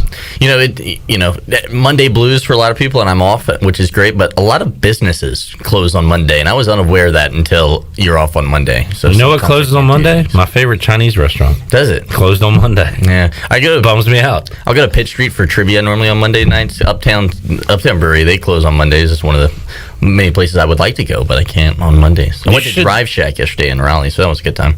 What's that? Drive Shack, like Top Golf. Mm-hmm. Yeah, in Raleigh, that was really fun. We'll talk golf in just a moment. Nolan, I guess you're working on Wednesday. If you're not, you could check out Sports Trivia at AJ McMurphy's. I will be working. Hosted by Clip Brock Wednesday night at 8 o'clock. We have a good time out there. We'll be there on Wednesday night. I like it when you post your questions on Twitter. Yeah, for the folks that can't attend. A lot, actually. I'll do that after trivia tomorrow night. So I was actually notified. The big dog, Glenn Griffin, said you need to get Nolan on the show and ask him about playing golf with Mike Houston. So give us the backstory on this. How were you able to play around with Mike Houston? Certain things had to fall into place. First off, there was a chamber golf event at Greenville Country Club for I guess connections and stuff, and WNCT was a sponsor of it, and so we had a team. And Brian, I think, was supposed to play, but he was on his way to Clearwater, Florida, so his spot was open, and Joel, our marketing director, reached out to me and asked if I wanted to play, and I was like, oh, I'd love to. And so I went home that I think that we played on Friday, and I went home. I was at home on Thursday and met up with some of my good friends. We played golf, and I played horrible. And I had never played in like a competitive golf setting. It's normally me, hitting 3 balls off the tee and just making a fool of myself. It's like, all right, I'm going to embarrass myself if I don't get a practice round in. And then I didn't play very well on Thursday, and I was like, yo, this is going to go badly. So I show up on Friday at the Greenville Country Club and walk up, and they're asking, oh, how good are you? And I'm like, well, I shoot like 95, 100. I'm not very good. And they go, well, our fourth's going to be pretty disappointed then. And they said, who's the fourth? And they point over to the golf carts, and it's Mike Houston standing there all by himself messing with his clubs. And I was like, are you kidding me? I was already going to be enough pressure. And so then I went over to the driving range, and then that was a fiasco. And I was getting real nervous. I was like, oh man. So I start texting my buddies like, I gotta play with Mike Houston. I don't got it today. But luckily I was able to get off the tee box, and we used my ball to start off with. But the big story is how good Coach Houston is. He's incredible. So he's a ringer. How what did he shoot? Well, we played captain's choice, and we easily used 60 to 70% of his balls. I mean, the rest of us were struggling, and he was carrying us through. I think we finished with 5 birdies out of 18, which isn't great, but it's respectable enough, I guess. But I mean, he was just crushing the ball off the tee, center fairway with a draw like every time. And I asked him, how often have you played this year? And he said it was just his second time playing this year, that he only plays like a couple of times a year, and he was that good. So a lot of people played, I guess, during COVID. There wasn't much to do, and we had talked about that on a previous show. Chandler's gotten really good recently. Maybe we should set him up with Coach Houston. How nervous would you be? I mean, he's an intimidating guy. Just when you sit around with him, how nervous would you be on the golf course? I mean, I would be lying if I said I wasn't nervous. I would be nervous a little bit. A little bit. But yeah, I would be nerve-wracking. But after maybe a couple of holes, I would, get kind of mellow. See the ball go in the cup a couple times. It was cool. He every time that I hit a good shot that I was like, all right, yes, I can be proud of that one. He would like 100 yards out, I get it 15 feet away from the hole, and I'm like, all right, nice. We'll use my ball. That feels good. And then he'd hit one 5 feet from the hole, and I was like, come on. I am not a golf fan playing nor watching, but man, I was locked in on Sunday. It really it was awesome, wasn't it? It wrapped me up, and I couldn't turn it away. Phil Mickelson winning the PGA Championship. I really think, and we talked about this yesterday, one thing, I'm kind of like this with wrestling. I hadn't watched professional wrestling in a while, but anytime there's a big crowd, it kind of sucks me in. That's kind of why I got into soccer too. Like those crowds, those hooligans are crazy. They are. And it was like, if they are so into this, there's got to be something to it for me to figure out why they're into it. So anything with the crowd gets me more excited, and I think that was a factor. Seeing it yesterday, I had goosebumps yesterday. I was watching this is enamoring. It was incredible watching. I kind of felt nervous for a second. I don't know about you, when they started rushing behind him and in front of him. I was worried that someone was going to mess with him while he was walking through. It looked like someone almost tackled him right after he hit that. Well, Koepka said his surgically repaired knee got bumped a few times. He was upset about it, although he's kind of a sourpuss anyway. Yeah, well, Did you see the video? He won $1 million. I'm sure he'll be okay. He'll be fine.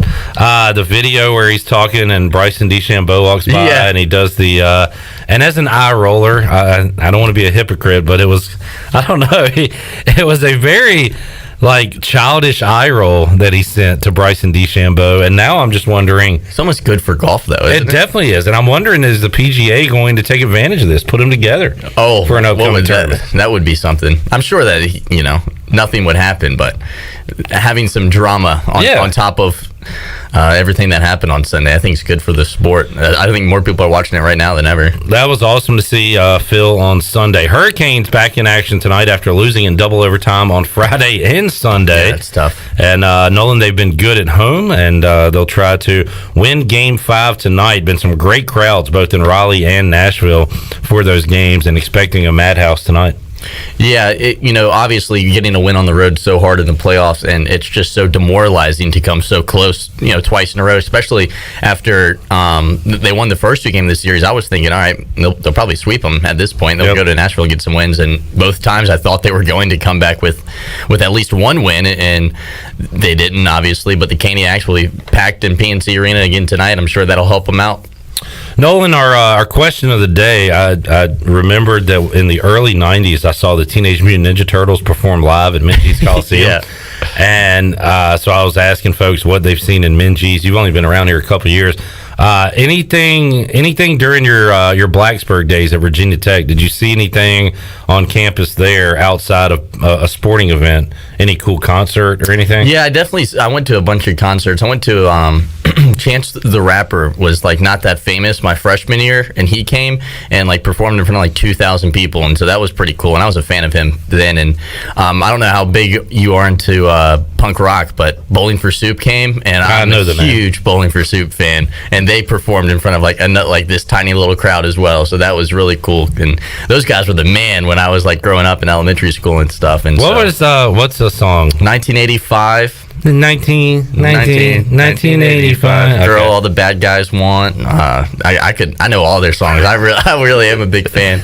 And they were they used to have this one signature huge big guy, and now that they're all older, they're all big. And it's hilarious to see them up there playing. So you kind of grew up in the in the emo era. I don't know if that's emo, but emo would be like My Chemical Romance. Yeah. It's more like a little more rock, like Sum 41, Fat Lip. Yeah. I remember them from the Yellow Card. I almost thought I kind of aged out at that point. I was in like my 20s, I guess, when that stuff came around. I was all into it. I have an older sister, and she was like in middle school, and that was going out, so that's all she listened to. So that was your era, and so I liked it. Yeah. All right, Nolan, what you got coming up this week on WNCT Channel 9 Sports? What's on the docket for you?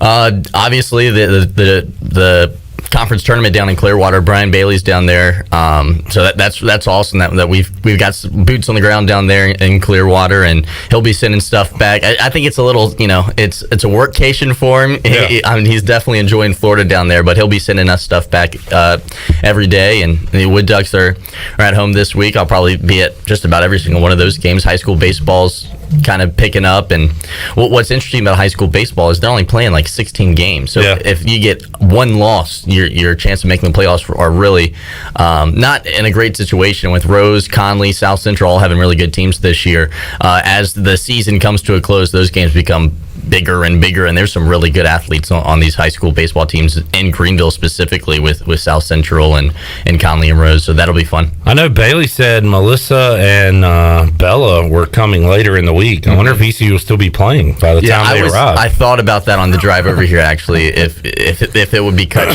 short form, or I'm sure there's still some storylines there. I'm sure he wants to make it last as long as possible. Well, he can hit the beach, I guess, if all the games are over. ECU will play 3 o'clock on Wednesday against Cincinnati, trying to make up for a dud of an effort today. 11-1, they fall to Memphis.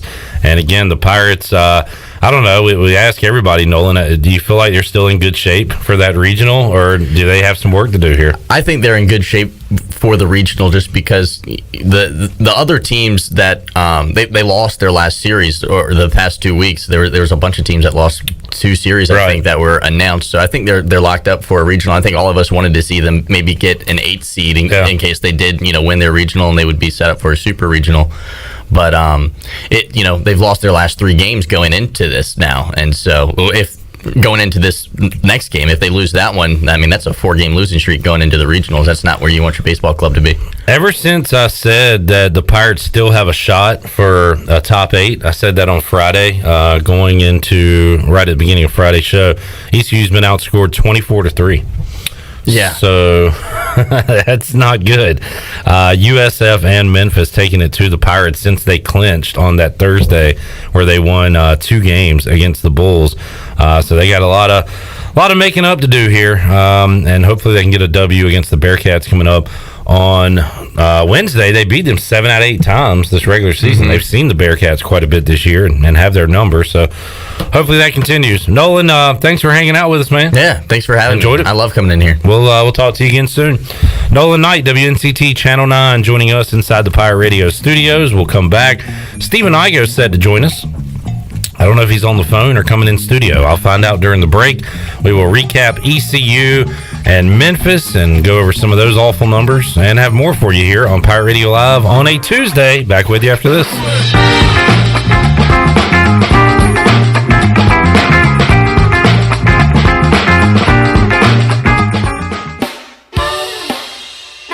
Weekends are made for AJ McMurphy's. Start your Sunday fun day at AJ's. AJ's is now serving brunch from 11 a.m. to 2 p.m. and a build-your-own Bloody Mary bar. Enjoy your weekend with live music on Friday night and Saturday night with no cover charge. And you can catch all of the MLB and ECU baseball action on AJ's TVs. See you this weekend at AJ McMurphy's, Turnberry Square at Bells Fork, and on Facebook, Instagram, and Snapchat. There's no better time to drive away with a quality pre-owned car, truck, or SUV from Greenville Auto World. Greenville Auto World is your authorized rough country dealer. We specialize in lift and leveling kits along with custom wheel packages. Whether you're looking for ground clearance or enhancing the appearance of your vehicle, trust our team for your off-road experience. Greenville Auto World, 3840 South Charles Boulevard across from Hardee's at Bells Fork, or online at greenvilleautoworld.net. At Tiebreakers, we pride ourselves on serving big, juicy wings. I'm talking big and juicy. Our chickens are the same ones that kick sand in the other chickens' faces. If our chickens played football, they'd be linebackers. The competition's chickens, they'd be skinny little kickers. Trade those kickers in for linebackers. Tiebreakers is open every day at 11 a.m. Follow Tiebreakers on Facebook and Instagram for daily updates. Okay, let's just try not to embarrass ourselves and everything will be fine. Yeah, sure, totally. Is that a Pepsi Wild Cherry? Oh, no. Please, not here. Not here. Too late. You know something, Steve? Flavor Mania's about to run wild. Oh, not Flavor Mania. Pepsi Wild Cherry's about to drop a flavor suplex right into your pie hole. It's gonna hit your taste buds with a top rope elbow of flavor. It's gonna be delicious. It's gonna be refreshing. It's gonna throw your wild cherry loving brain right through the announcer's table. Oh, I can't take you anywhere. Flavor Mania doesn't need your permission, Steve, because the world knows that nothing is gonna get between Pepsi Wild Cherry and that flavor championship belt. Are you ready to get wild? Oh, please don't Come get on, wild. Steve. I said, are you ready to get wild? Seriously, does this always have to happen when you drink Pepsi Wild Cherry? You better believe it, brother. Pepsi Wild Cherry. Now available in zero sugar. That's what I like. This is Dr. Phil Perdue with Orthopedics East and Sports Medicine Center. My colleagues and I recognize how difficult this time is for everyone in our community. We continue to see patients during the week while taking precautions to keep everyone safe. Our extended care clinic is now open on Saturdays and Sundays from 10 a.m. to 2 p.m. so you can avoid the emergency department for your urgent orthopedic care. For more information, please contact us at 757-2663 or visit our website at orthoeast.com. East Coast Grading and Utilities is your source for clearing, hauling dirt, and concrete work. East Coast Grading and Utilities handles all sewer and water issues as well. I'm David Vaughn. Whether putting in a new subdivision or helping you with any and all of your drainage problems, I can get the job done. Call me at 531-7494. No job is too big or too small. East Coast Grading and Utilities. Friends helping friends. 531-7494 for East Coast Grading and Utilities. Chico's Mexican Restaurant is the home of the best margaritas. Grab your amigos and head to Chico's every Tuesday for the Gulp of Mexico, a huge 46-ounce lime margarita for only $6.99. On Thursdays, relax and enjoy half-price pitchers of Chico's house margaritas. Choose from lime, strawberry, blood orange, raspberry, or peach. For Mexican food and fun, it's got to be Chico's Mexican Restaurant in downtown Greenville and online at chicosrestaurant.com. Chico's, where the fiesta never ends. Pirate Radio. It's important to me that we're able to connect the past, the tradition of East Carolina football, our current roster, and the future of what this program is going to be. The voice of the Pirate Nation.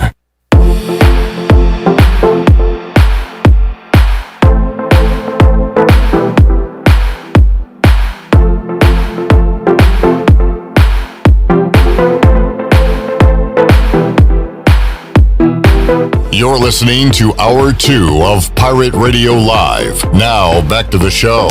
Welcome back. Did you miss a show on Pirate Radio? You can listen to all of Pirate Radio's archived local programming by subscribing to us on Apple Podcasts. Subscribe today by going to the podcast app on your iPhone or Apple device and search for Pirate Radio Audio Archives. Now let's head back into Pirate Radio Live. Here is your host, Clip Rock. All right, welcome back into the show. If you're just tuning in, been away, not sure what's happened so far today, I'll be the bearer of bad news. ECU just got run-ruled in the AAC tournament. 11-1, they lose to the Memphis Tigers in 7 innings. So, yeah, it started out great. Tyler Smith, 1, 2, 3, 7 pitches in the top of the first. Connor Norby leads off. Dinger. Pirates up 1-0. Everything's going well. And then it hits the fan pretty quickly. Smith unable to get out of the third inning. 5 earned runs. Only gave up 2 hits. But the issue with the issue with a lot of Pirate pitching this year has been the walks. He had 3 walks. He hit a batter. And 5 earned and 2 1/3 on just 2 hits, 3 walks for Tyler Smith. Pirate offense could not get going at all today. ECU had a hit from Norby, and nobody else really. Starling, who we rarely see play, I believe it's Jacob Starling, came in and pinch hit and got a hit. Worrell had a hit. Moylan had a hit. Cadell had a hit, and that's about it for the ECU offense today, as they only put up that one run in the bottom of the first inning. The leadoff man, Connor Norby, with a home run, and that's it. And they will take on Cincinnati coming up on Wednesday. Cincinnati scored, got out to a lead over UCF, but the Knights scored 9 runs in the 8th inning and were able to come back and win that game 14-10. Cincinnati was up, 7-8. They were up 8-4 in the 7th inning, and then the bottom kind of dropped out for them. They were able to tack on 2 more runs and actually had the bases loaded with 2 outs in the 9th inning with a chance to tie that game up. But the Knights come out with the 14-10 win. So it'll be ECU Cincinnati on the year. ECU 7-1 against the Bearcats.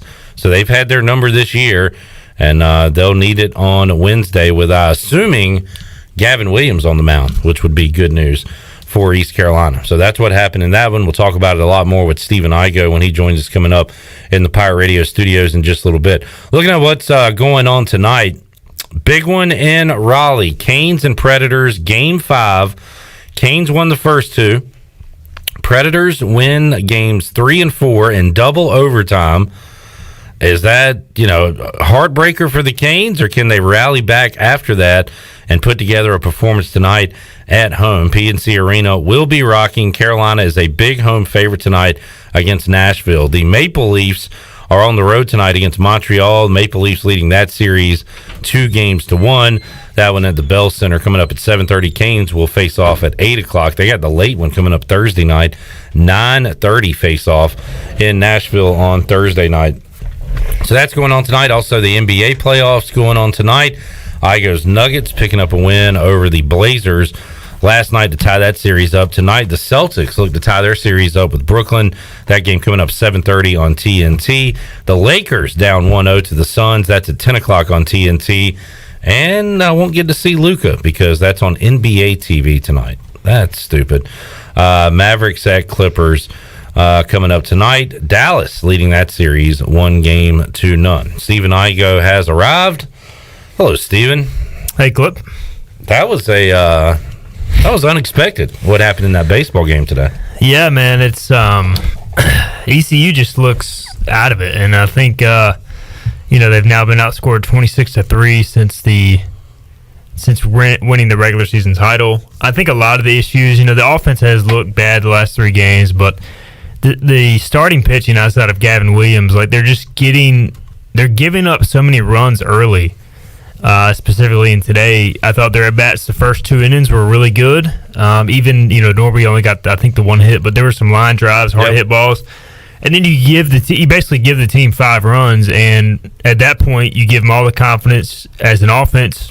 You basically have to hit your way back into it because ECU's walking everybody. Memphis, at that point, their pitcher was throwing strikes, and it's just hard to dig out of holes when you're constantly behind early in games. Even, at South Florida when Wisenhunt got hit around. They were in a 4-0 hole. They scored early in the next game, but then they gave it right back. So I think the starting pitching right now, not to put all the blame on one area because it's multiple areas, but it's killing ECU, man. Outside of Gavin Williams, there is no consistency, and I think the team plays confident when Gavin's on the mound because they know what he's going to do. And outside of that, every game's an adventure. I mean, it's just right now it's clear they've lost kind of some mojo and confidence right now. It's like the first 2 innings didn't matter today. You had Smith go 1-2-3, pitch into contact as he's done his entire career at ECU, and gets a few flyouts, and the inning is over. Norby hits the home run. As you said, the Pirates get some good at-bats. They line out, and hit the ball pretty well, but don't get any other runs. Second inning, Smith gives up a hit, and then they get double play, get out of that inning. He's throwing like 15 pitches in 2 innings, and ECU's up 1-0, and everything's going fine. It's just, I don't understand what happens there in the 3rd inning. You're at the bottom of the Memphis order at that point. You're not pitching around guys. He just lost it and could not find the zone and had all those walks, hit a batter, and then he finally throws strikes, and he throws them to guys like Hunter Goodman, who's going to make you pay.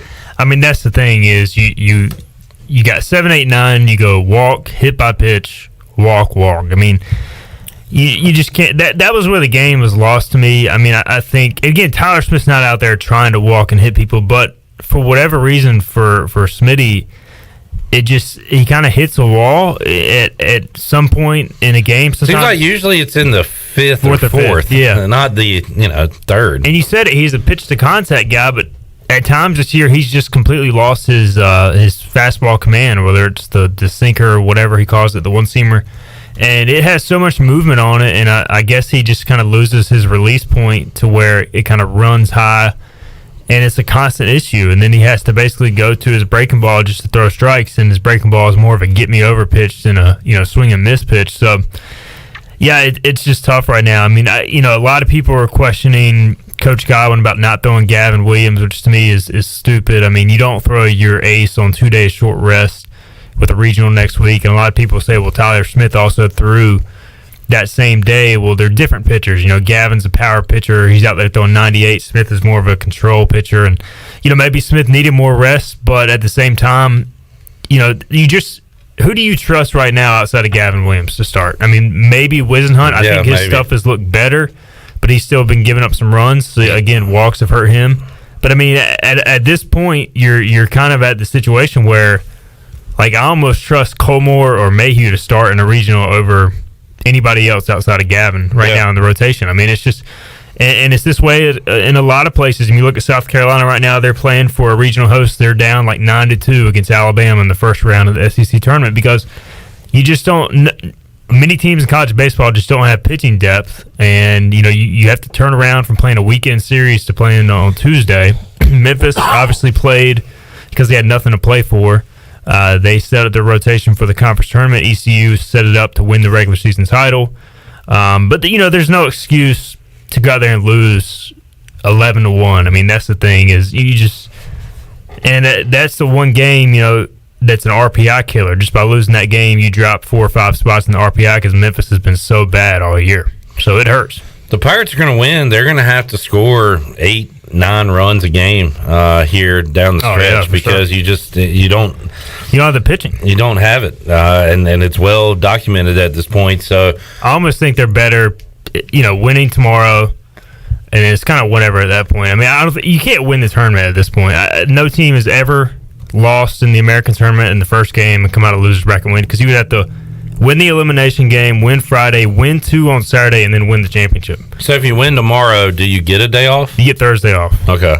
And you can maybe throw, you could go if they but go. But then you play 3 more days in a row: Friday, Saturday, Sunday. Yeah, and you would have to win twice Saturday. So I mean, at this point, without Gavin throwing again. Yeah, at this point, you're just trying to win a game to hold your seeding, basically, or win. Gavin's only appearance will be tomorrow. Yeah, for fair sure. to say. You're not going to throw him twice in a weekend ahead of a regional. So, if you win tomorrow, I think it kind of eases a lot of people's minds. You don't really want to go 0-2. The problem is Cincinnati's been hitting the snot out of the baseball, and they've now seen Gavin. Watch your language. Snot. Yeah, go ahead. Hitting the crap. Is that better? All right, that's snot? better. Yeah, snot's awful.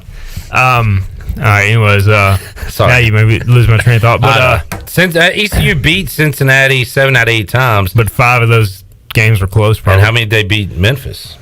4. Yeah, right. So I mean, and this will be Cincinnati's 3rd time seeing Gavin again if he throws. And I imagine Cincinnati will probably throw Shawver, who's basically a Friday night guy. So they're not the team you wanted to see in the losers bracket.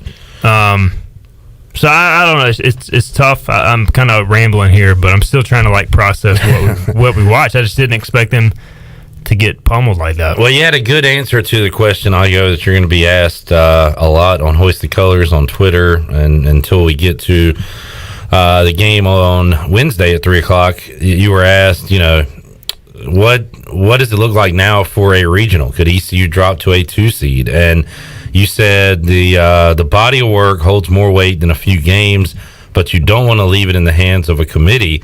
it almost feels like right now ECU is daring the committee. Like, hey, we're good. We won the regular season. I dare you to give us a 2 seed. We'll go out and lose 3 in a row and get outscored by 30. You can't give us the 2 seed. Like, almost they're not doing that, but it feels that way. I mean, if they go out and get smacked tomorrow, then at that point you don't have anybody to blame but yourself. Shirley, find the "Are You Nervous" clip, because we're gonna have to hit that.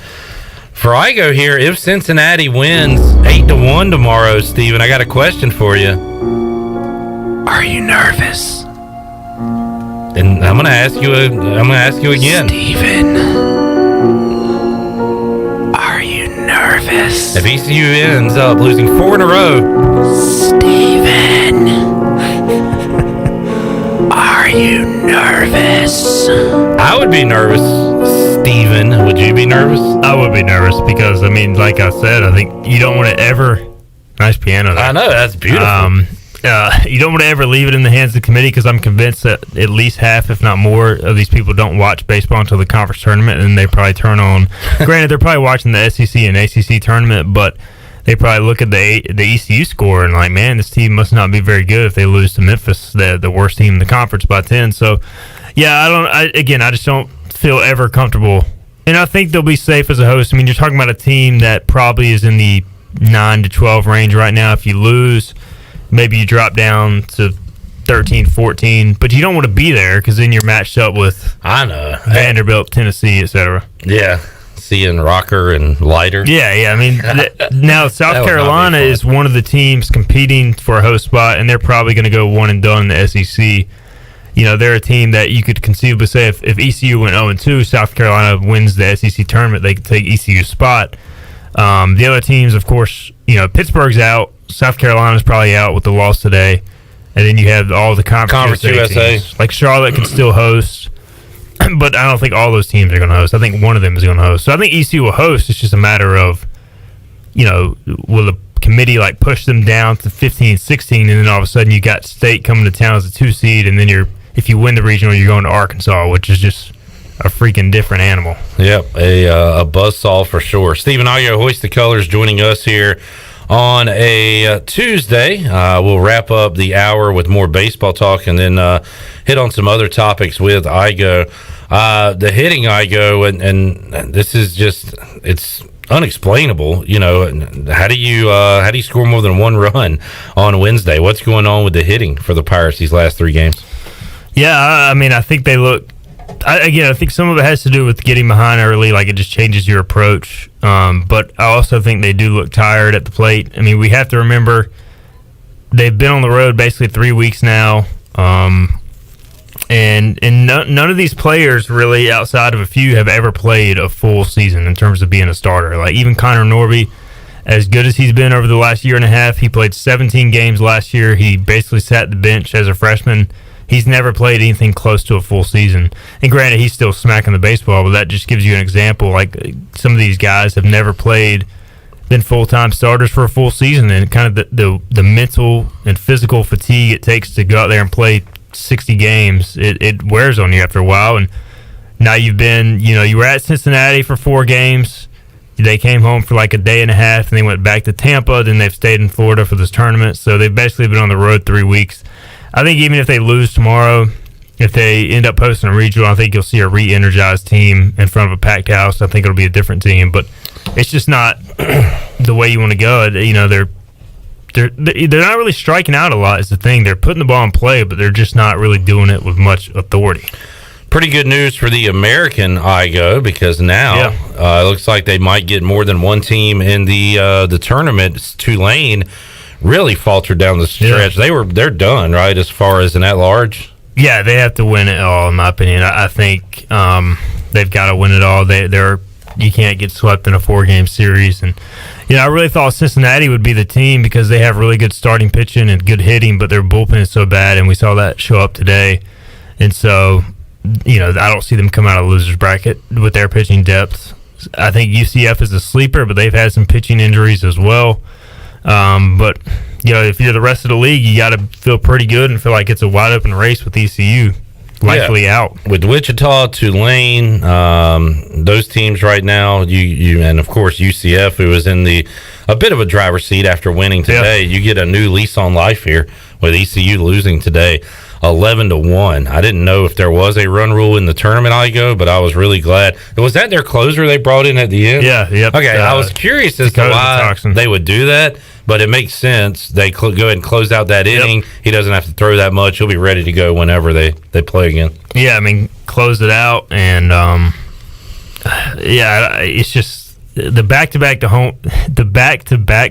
home runs. How about that, man? Yeah. That was and Saylor didn't even make. I think he made one bad mistake, but two of those pitches were like near the dirt, and they were just golfing out. Granted, the ball was flying out to left field, but hey, they took advantage of it. And Memphis has some home run hitters. They're just hitting like 230 as a team. They strike out a ton, and I just think, unfortunately for ECU, they kind of caught lightning in a bottle today. With the walks just gave them confidence, and they played free and easy, and ECU played lax and tight, if that's a possibility. I don't know. It's just really weird, man. Like, it's I don't even get mad at the home runs allowed. The walks and the hit by pitches, you just can't. Those are the most frustrating things ever. I mean, Cliff Godwin has to be about to, pull what hair he has left out when that happens, because just throw strike. Just if you get hit, you get hit. I mean, we've seen that happen to Cooch Maynard at times this year, and look, they were hitting Tyler Smith in the first two innings, but ECU, that's why there's a defense you were making behind plays, it. Yeah. And it's just you can't do anything when you're walking all those guys. It's frustrating. It's been it's got to be extremely frustrating for Cooch Maynard and Smith and the coaching staff, because I mean, you look at it going into the year, you thought you had those two guys as kind of set stone, productive starters. And then if you get Gavin, all of a sudden you've got 1, 2, 3. Wisenhunt was pitching well early in the season, and now it's kind of just Gavin. The question mark was going to be Wisenhunt or Spivey, like who kind of fills in that fourth spot. We answered that early on in the season before Wisenhunt's injury. He was looking great. Now you got to almost rely on him in a regional setting, in a super regional setting, and with that injury, you just don't know him coming back from it and his confidence level. So, a lot of question marks as we head towards the home stretch here in the baseball season. All right, we'll get a break in. We'll come back. Hour 3 of Pirate Radio Live. Stephen Igoe will join us for part of that hour. I got some win totals for the American Athletic Conference football teams, Igoe. We can go over that, go over some of those numbers, and look at the schedules. We'll talk a little football and more when we return on Pirate Radio Live here on a Tuesday. Also, we'll make you a winner. We'll open up the booty bag coming up this hour as well. More to go on Pirate Radio Live. Back with you after this.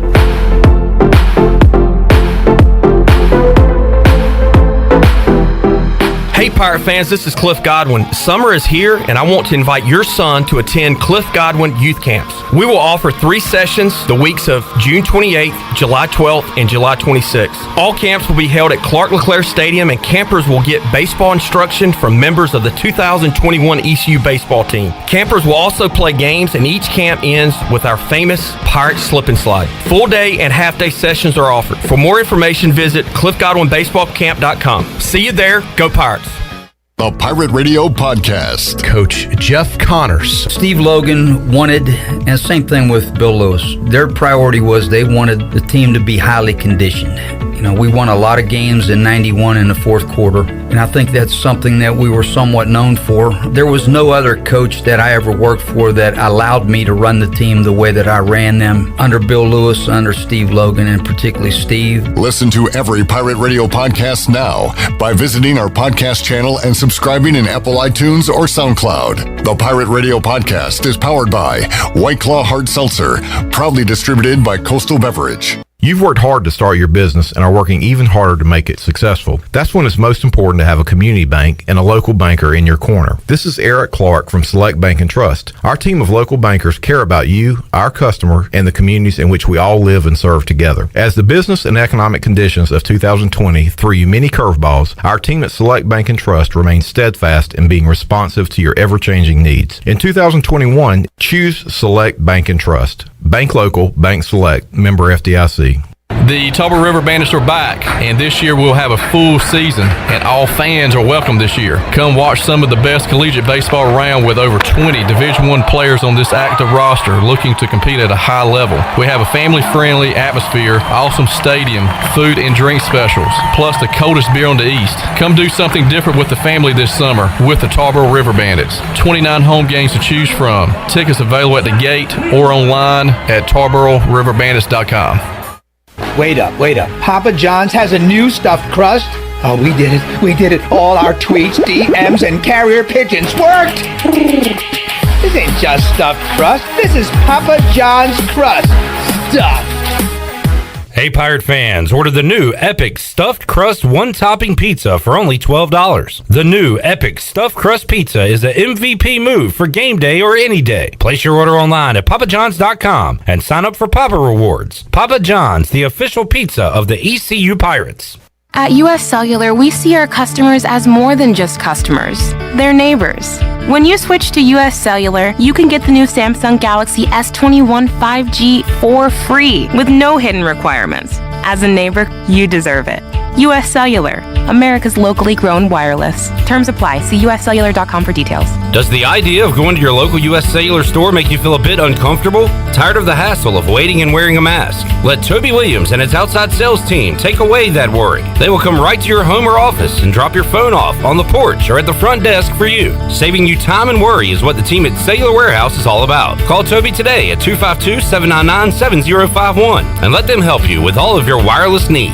Cellular Warehouse, your local U.S. Cellular authorized agent.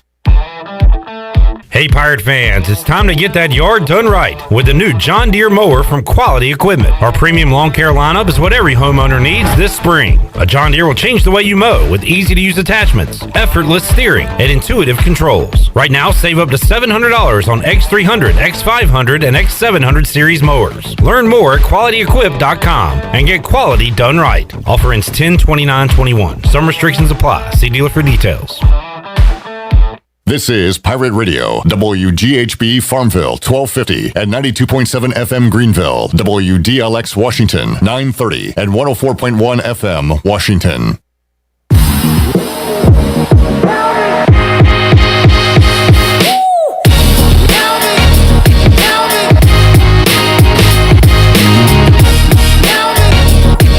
You're listening to Hour 3 of Pirate Radio Live. Do you need custom t-shirts, apparel, or promotional items for your business, organization, or event? Keep it local. Print it local with University Sportswear. Contact them today at universitysportswearenc.com. Now, back to the show. Welcome back. When your AC needs repairing or replacing, call on the reliable service professionals of Delcor Heating, Cooling, and Plumbing. Go to DelcorInc.com or give them a call at 252-321-8868. Delcor, the service professionals in Greenville. Now let's head back in to Pirate Radio Live. Here is your host, Clip Brock. Hour 3, PRL ECU screws up my show for Wednesday. Had planned to talk about a win with Corey Glore and Malcolm Gray and Brian Bailey, and now I won't be able to talk to any of those guys because they'll be watching ECU take on Cincinnati in the AAC baseball tournament. Losers bracket game, a loser leaves town match coming up between the Pirates and Bearcats on Wednesday at 3 o'clock. So we'll keep you abreast of that situation and talk other topics here on Wednesday's show. Stephen Igoe is here. We talked a lot of baseball last segment. If you're just tuning in, ECU falling today. Falling, not the word. They were boat raced down in Florida, run ruled down in Florida, 11-1 to Memphis. Again, the first two innings, just about picture perfect for the Pirates. You had a leadoff home run by Connor Norby. You had 6 up, 6 down for Memphis, and then it all got away in the top of the third with a lot of walks, a hit by pitch, and then finally Hunter Goodman, who is their best player, hits a 2-run single down the line. Kind of got out of hand from there, and Memphis goes on to beat the Pirates. Bit of a surprise here, according to Brian Bailey. 6-year senior Matt Bridges will start for the Pirates on the mound tomorrow. Wow. All right. Which is surprising. When you were asking the question earlier, I go, who do you trust beyond Gavin Williams? I was going to say Cam Colmore. You kind of said Colmore, Mayhew. Matt Bridges has done a great job all year coming out of the bullpen for the Pirates. And It's got to be his first career start, though. And what is the thinking behind this? I guess it'll just be a bullpen game. Maybe they don't want to start Gavin on any short rest at all ahead of a regional. I really don't know. I mean, it's maybe Gavin just needs full rest to recover, or he's feeling something. Clearly, if he's not starting, then they don't feel comfortable starting him on short rest. If the Pirates win tomorrow, they'll play on Friday, you said, right? Yes. Would you start Gavin? In that case, it would be a normal rest, in fact, an extra day rest, because he pitched last on Thursday, and his next start will be the following Friday in a regional. That would be okay, right? If he feels good, yeah. Yeah. I mean, maybe he's got a little soreness and they don't want to risk anything. So I don't know. Yeah, Bridges is interesting. I mean, clearly it's a bullpen day. He's not a guy who goes lengthy at all into games. He's usually a 2 or 3 inning guy at most. So, yeah, that's an interesting call. Matt Bridges on the mound for the Pirates. But again, if Gavin's not available, who else do you trust? So, I mean, it's kind of like, you start Bridges. Hopefully he gives you 2 clean innings. That was going to be my question. What's the over-under on his innings? I would say 1.5. If he's pitching well, 2, can he go 3? Yeah, he could go 3. All right. I think so. No, Mayhew. Like I would have thought Mayhew would start, but part of it too is Cincinnati's got some good right-handed hitters as well. So I don't know. Interesting. We'll see how it plays out. Matt Bridges on the mound for ECU. Johnny, our basketball guy, has a question. Of course, any last-minute insight on Hadim C as he makes his decision? Igoe, the decision 2.0. He chose Ole Miss over ECU 2 years ago. ECU back in the running. He's making his decision tomorrow, I guess. I guess so. I mean, my insight is I'm not gonna overhype the kid. I'm not really gonna trust him until he makes a decision, because I know ECU felt good about it the last time and he picked Ole Miss. So, the way I look at it, some people have mentioned this, it'd be kind of messed up to have ECU in your top schools twice and not pick them, but I doubt he's looking at it like that. No, he's definitely not. Yeah. Like, he legitimately has ECU in the running because he has a relationship with these coaches. Yeah. They've been recruiting him. They've been on him. It's not like he's setting up the Pirates like we're on an episode of Punk'd or something. Yeah. So, and the other schools are Clemson, Minnesota, and somebody else. So do you want to play in a big-time conference and potentially make the tournament, or do you want to be the man at ECU in a pretty good AAC basketball conference? He's already gone through that decision. He picked Ole Miss, so I don't know. And he Ole Missed the tournament, didn't he? He did. He did. That was a good one. Again, it would be a big pickup if they added him. I'm not counting on it. The other thing that worries me is Coach Rock is leaving A&M, and he's the one who kind of initiated the Hadim C recruitment a couple years ago. Now, of course, he's been recruited by Dooley for probably like a combined year now, so it's not like he doesn't have a relationship with any coach outside of Rock, but it's a big deal if he commits, but again, I'm not getting my hopes up. It's kind of the worst kept secret going on with Steve Rockefeller. Yeah. So you are officially saying Rock's gone? I would be shocked if he is here past the end of the month. I mean, I think he's pretty much already at A&M. He's just going to baseball games with Buzz Williams. Yeah, I mean, I don't think it's a secret. You've been asked about this a lot, Igoe, on Hoist the Colors. So there will be an opening, it appears, for an assistant coaching spot once the month is over, or the new month begins, June. Any idea on who could be filling that spot? I don't have any names. I've just heard that Coach has some people in mind, and has been working on it. This is something that's been happening for probably longer than a month now, so it's not like it. I guess when it becomes official, people who aren't paying attention might wonder what's going on, but I think Coach Dooley's been working on a replacement for a while. You would be shocked if Rock is here in June. Would you be shocked if Joe Dooley's not the head coach at this point? I mean, I think, at this point, yeah. I would be shocked if he's not the head coach. Okay. Why'd you clarify it like that? Because there's still, there was some question. Kansas still has an opening, right? As far as the last I checked. But you would be shocked if Joe Dooley is not the head basketball coach next season for ECU. Yeah, at this point. Yeah, I mean, earlier on, I was hearing that he, was potentially still interested, but I think for whatever reason, okay. I don't know if things changed or whatnot. But do you expect George Wright, Easy, and Antoine Jackson to still be assistant coaches for ECU? As far as I know, yeah. Why are you laughing? I feel like we're going to go down every single. I just got questions. We're just talking here. It's like Julio Jones and Shannon Sharp. Do you want me to call Coach Dooley now and just act like we're put him on speaker? I told Chandler we should have had this idea before and just got Jaden's number and kept calling him on speakerphone and seeing if he would answer and be like, "Hey, Jaden, are you leaving or staying?" Oh, I'm out of there. What if he said that live? Trying to win, man. You're not going to go to state, are you? Nah, I ain't going to state. I want to win. Like, that would be the Cowboys equivalent to the Julio Jones conversation. You going to state or are you staying in Greenville? Nah, I'm out of there. Nah, I don't want to go to Raleigh. I don't want to go to Raleigh, man. I'm going to a winner. So did Shannon Sharp legit not even let him know he was on the air? Like, yeah, at the end. It was so messed up. Yeah. Like this, you just don't do that. Yeah. Like, if I'm Julio, I'm upset. Oh, I'd be super pissed. Like, not that maybe that all got out there, because it sounds like that's been going on behind the scenes for a while, according to Schefter and Rappaport and all them, but just that somebody I trusted, a friend, would do that.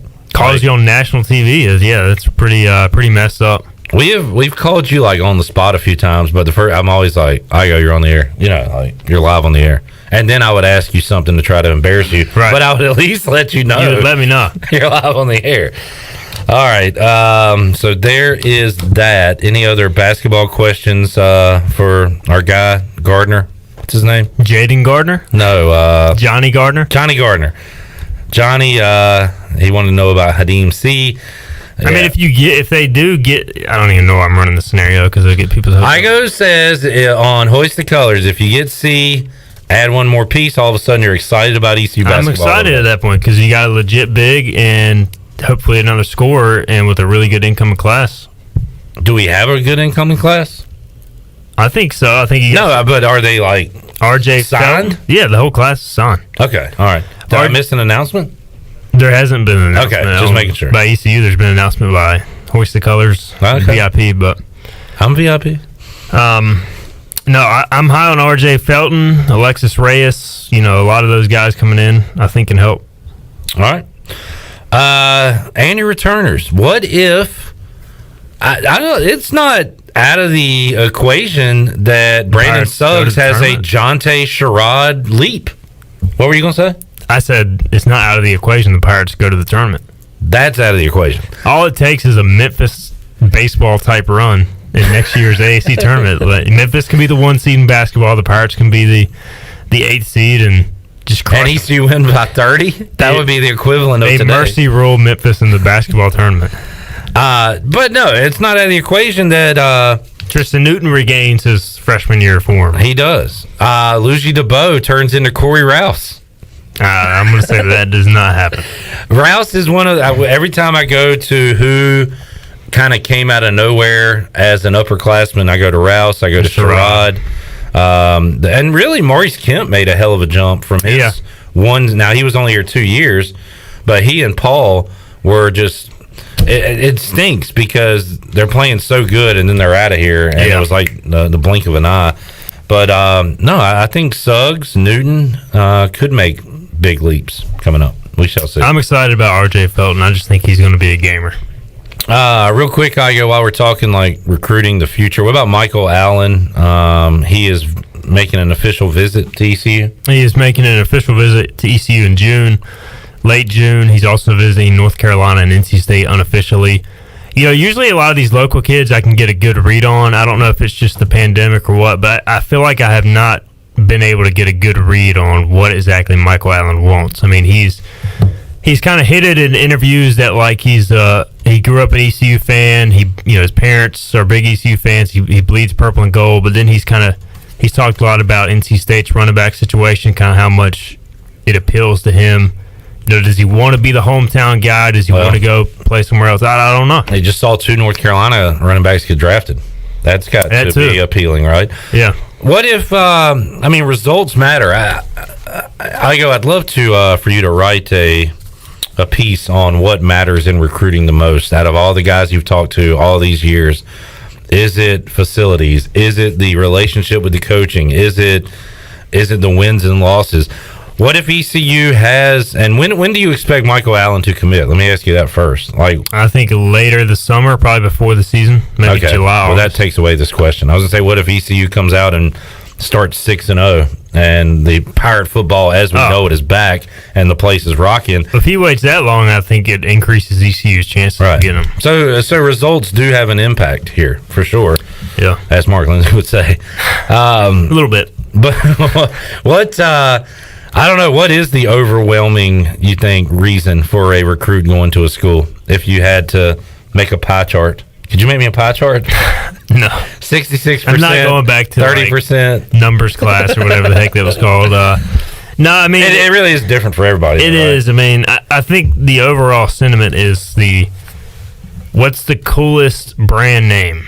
If that makes sense. So it's kind of like a combination of everything. Like right now, North Carolina is the coolest brand name because Mac Brown, Jordan, they're winning, etc. Like when Fedora was there, it was NC State because they were winning and they, were kind of they had momentum with Doran.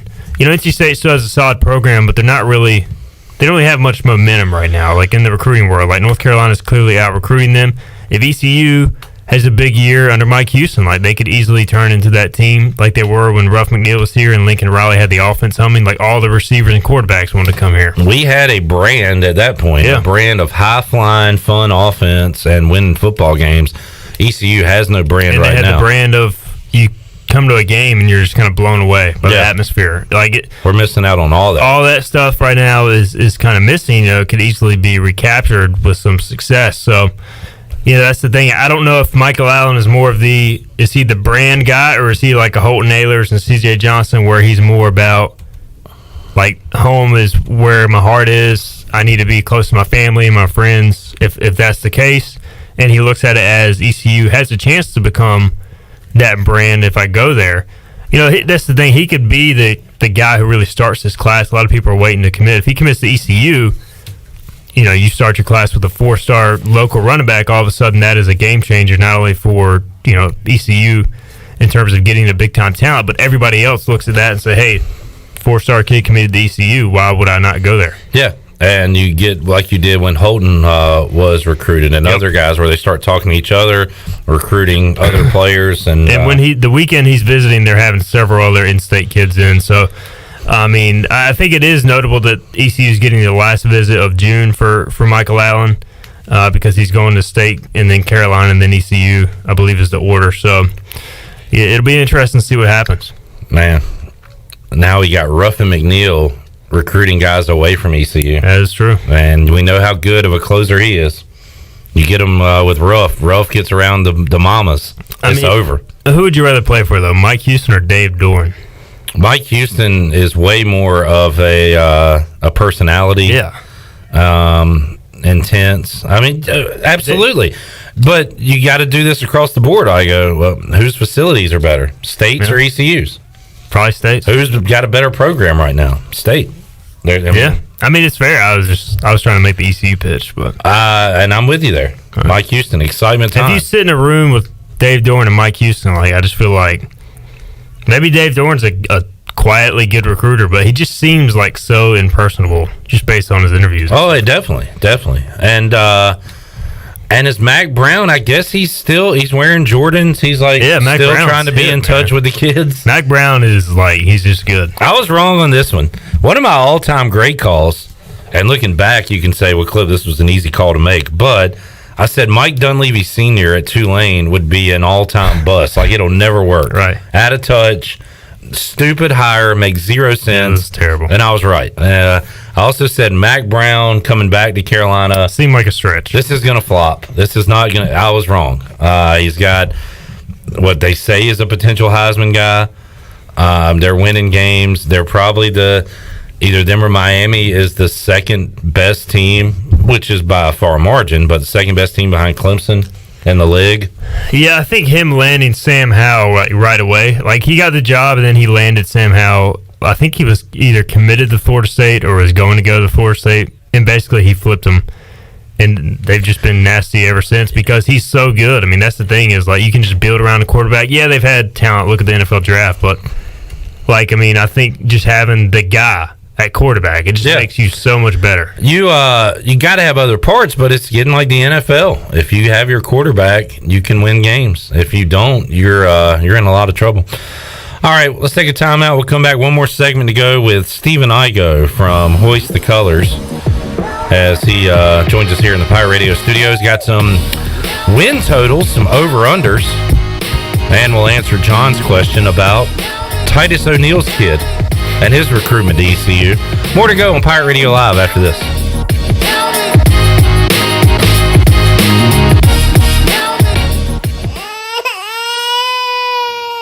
There's nothing more important than protecting your family. Fire ants can cause painful allergic reactions and even death. Protect your loved ones at home where you should feel the safest. Visit pesttechofgreenville.com to learn of our once-a-year treatment to guarantee you stay fire ant free. Tested and proven effective by your Eastern North Carolina exterminating professionals at Pest Tech of Greenville. Mention the crying baby for an extra 10% off.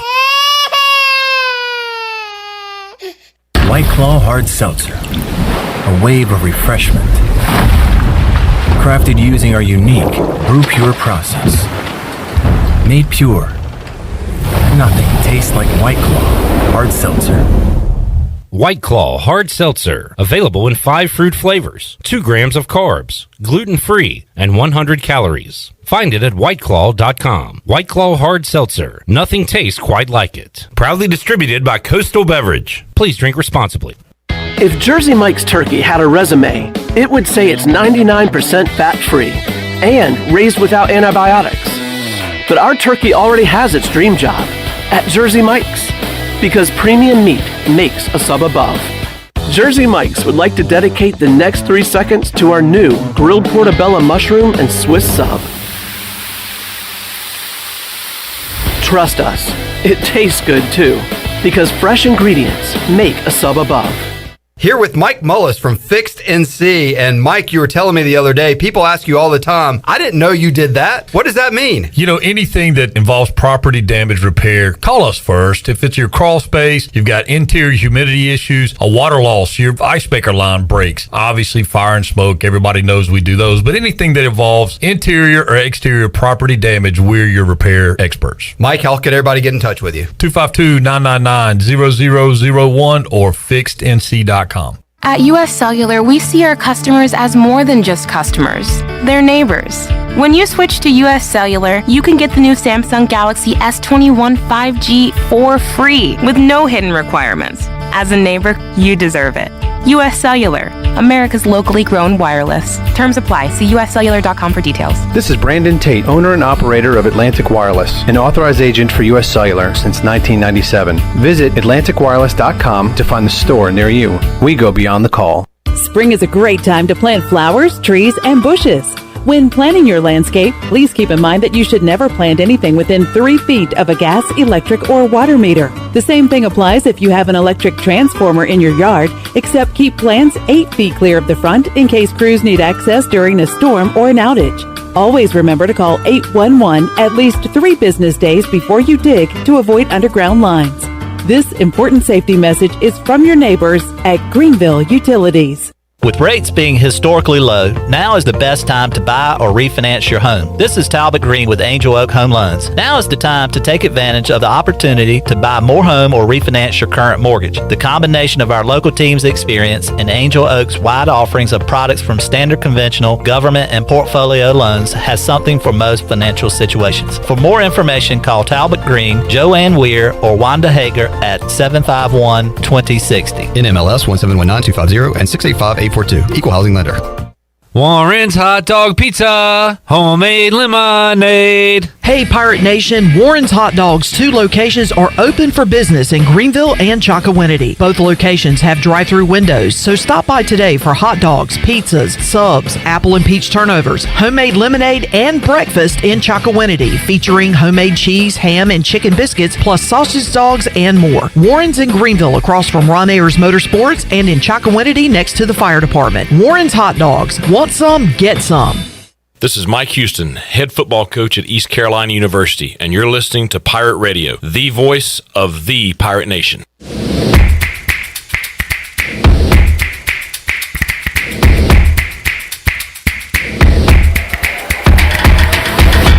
You're listening to Hour 3 of Pirate Radio Live. Do you need custom t-shirts, apparel, or promotional items for your business, organization, or event? Keep it local. Print it local with University Sportswear. Contact them today at universitysportswearenc.com. Now, back to the show. Welcome back. At Angel Oak, they continue to make customer service a number one priority. A local mortgage advisor is the key to your transaction success. The combination of their local team's experience and Angel Oak's wide offerings of products from standard, conventional, government, and portfolio loans has something for every financial situation.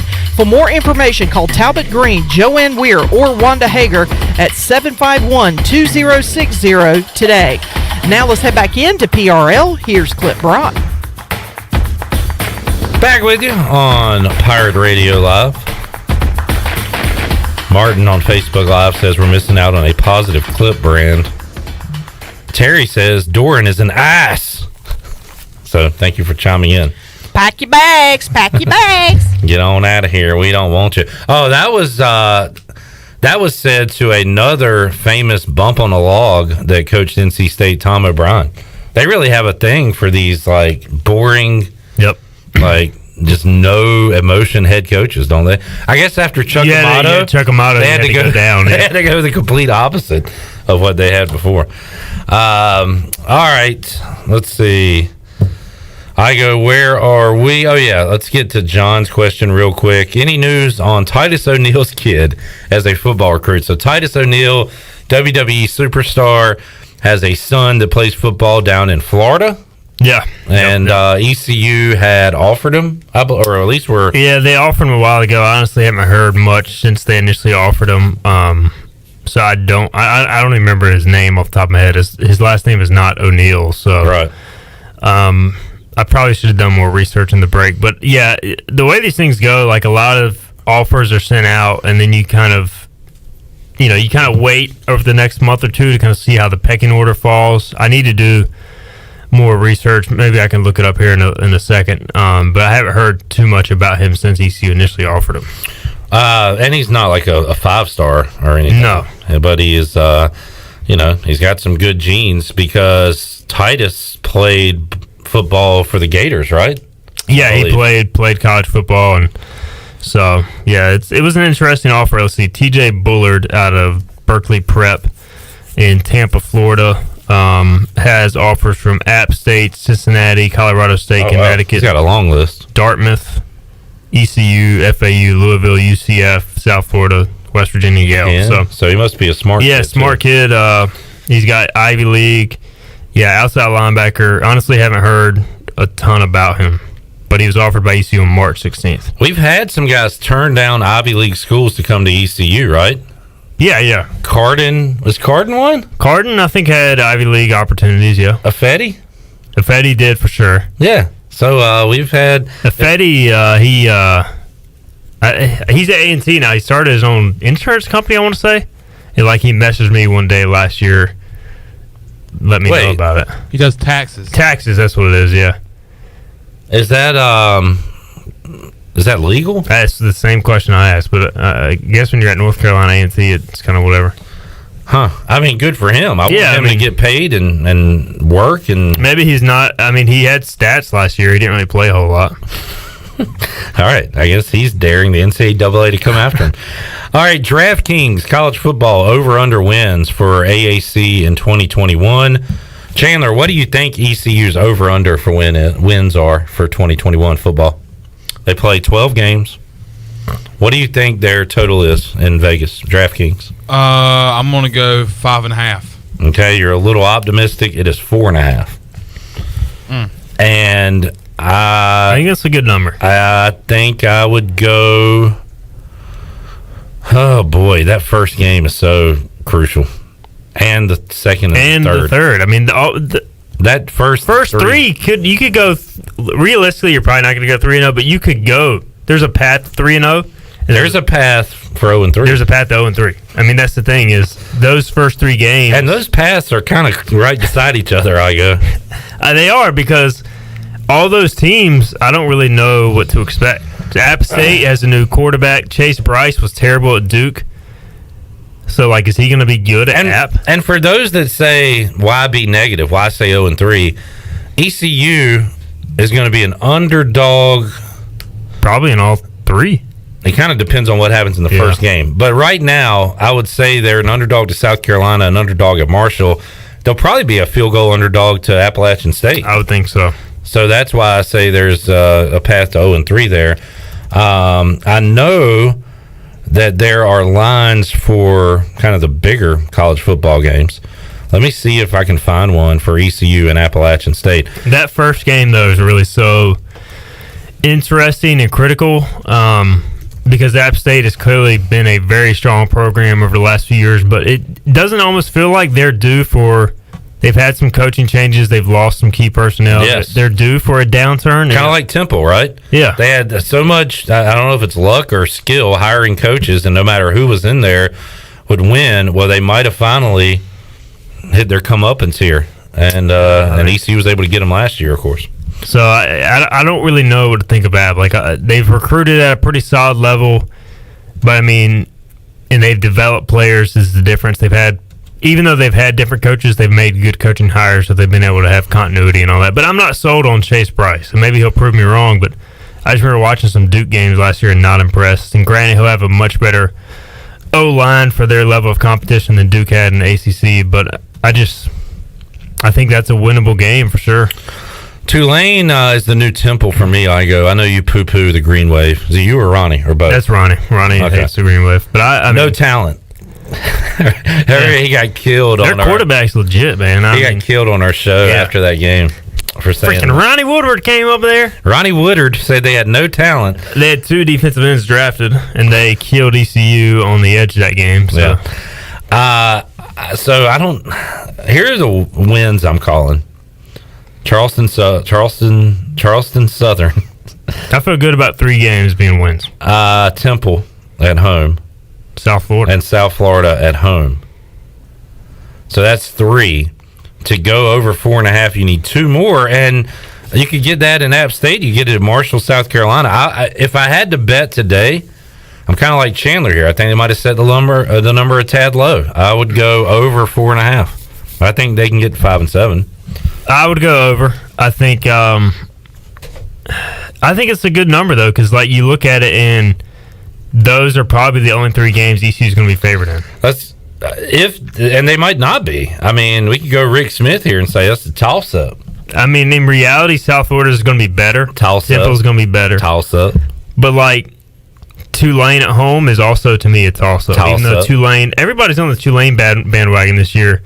I think their defense is going to take a hit. It's time to jump off. I do love their quarterback, though, Michael Pratt. I think he's going to be a problem. How about Marshall? Potential road wins, Igoe. Marshall, UCF seems like it's going to be...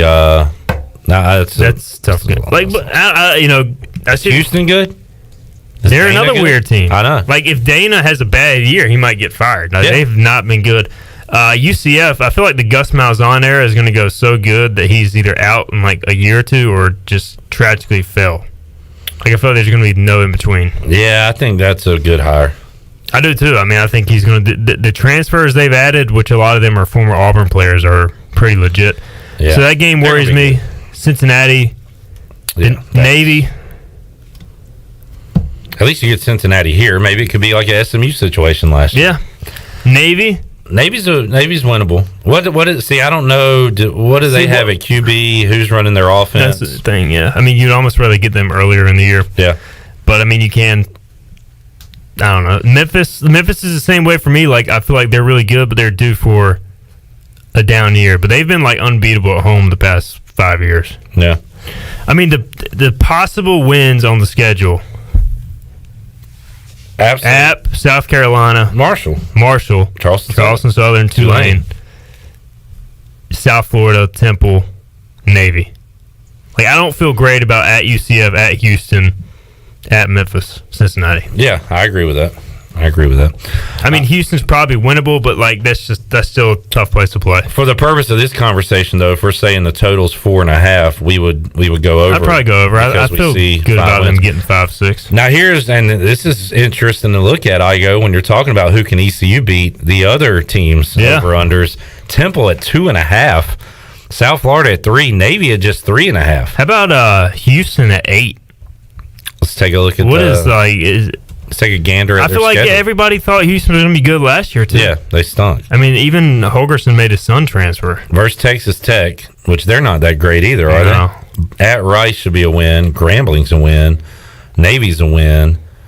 Tulsa's going to probably be down this year after being good last year. Yeah, but they got a young quarterback who I really like.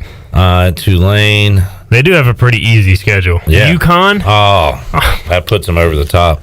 Okay, I can see the path to 8 for them. Yeah. I mean, they might honestly be 5-1 going into that ECU game. So Cincinnati, I can see UCF getting some votes too, but that's the power of the East. Oh, there is no East and West. Never mind. There is no There's East just and West. one conference, so that doesn't matter. Cincinnati. Let's do power rankings real quick. Cincinnati, UCF 2. Then do you go to one of those Western teams with SMU? SMU has a Memphis. new quarterback, but they all these teams added transfer quarterbacks. I feel like Memphis. I'm sure SMU. Sonny Dykes is just going to get a 5th-year gunslinger every year. Yep. Pretty much. They that's pretty much what they did. I can't remember where they got him. I think Oklahoma. They got the quarterback, like the backup from Oklahoma, and they recruited a 4-star kid. So yeah, I mean, I think Cincinnati, UCF, and then there's a pretty clear drop off after that.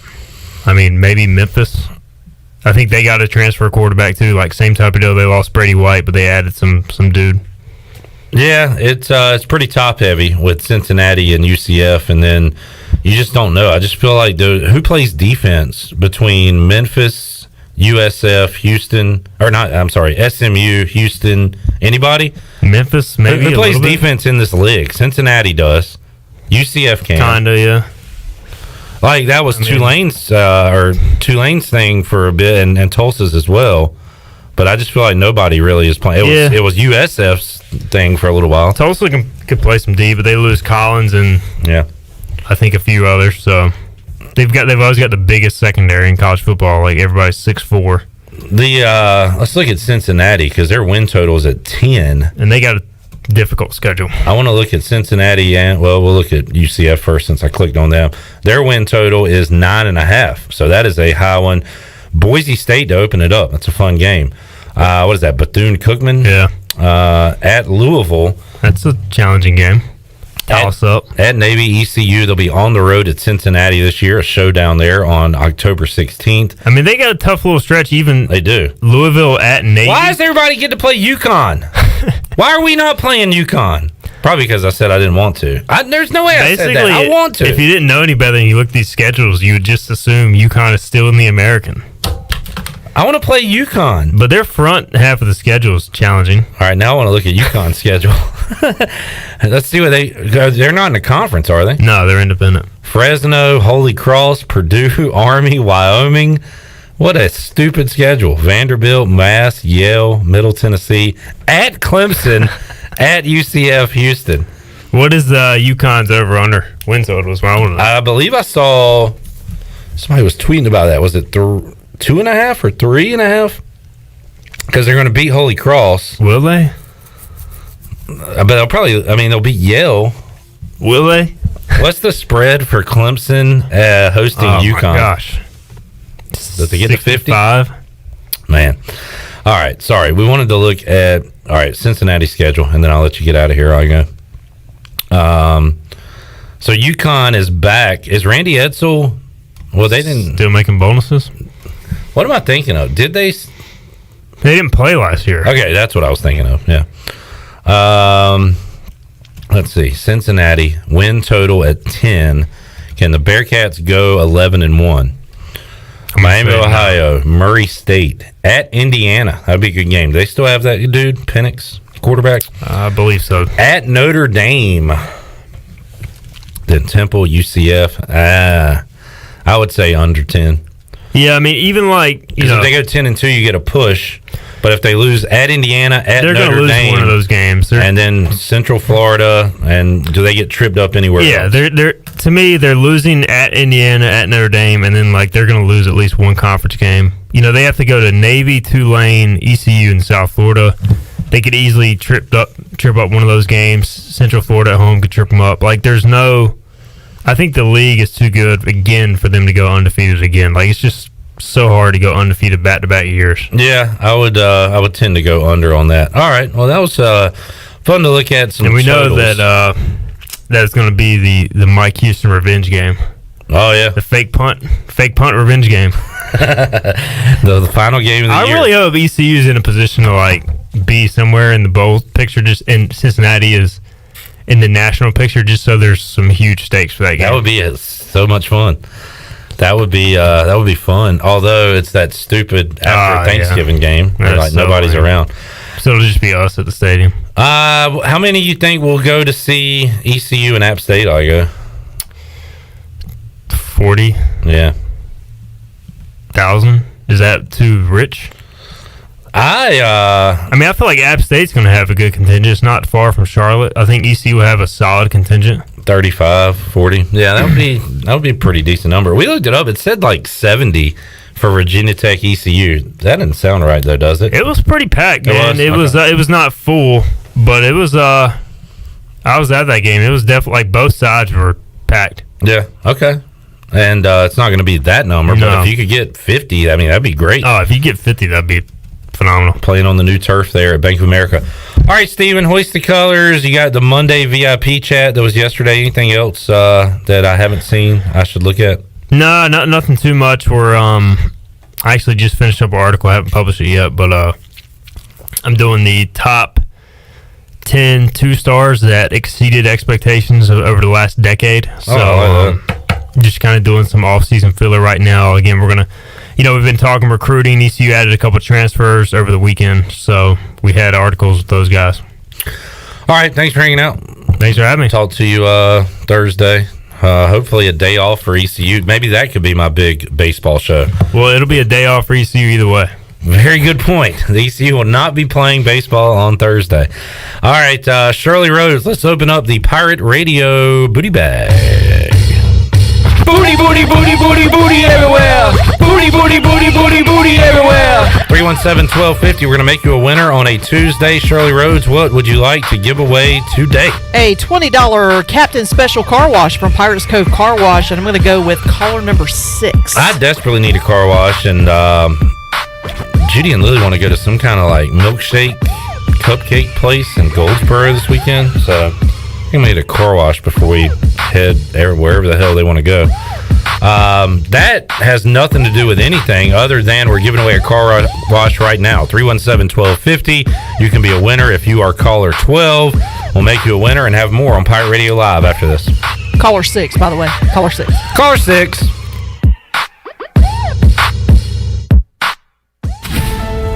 When fun finally returns, Bud Light Legends don't just come back.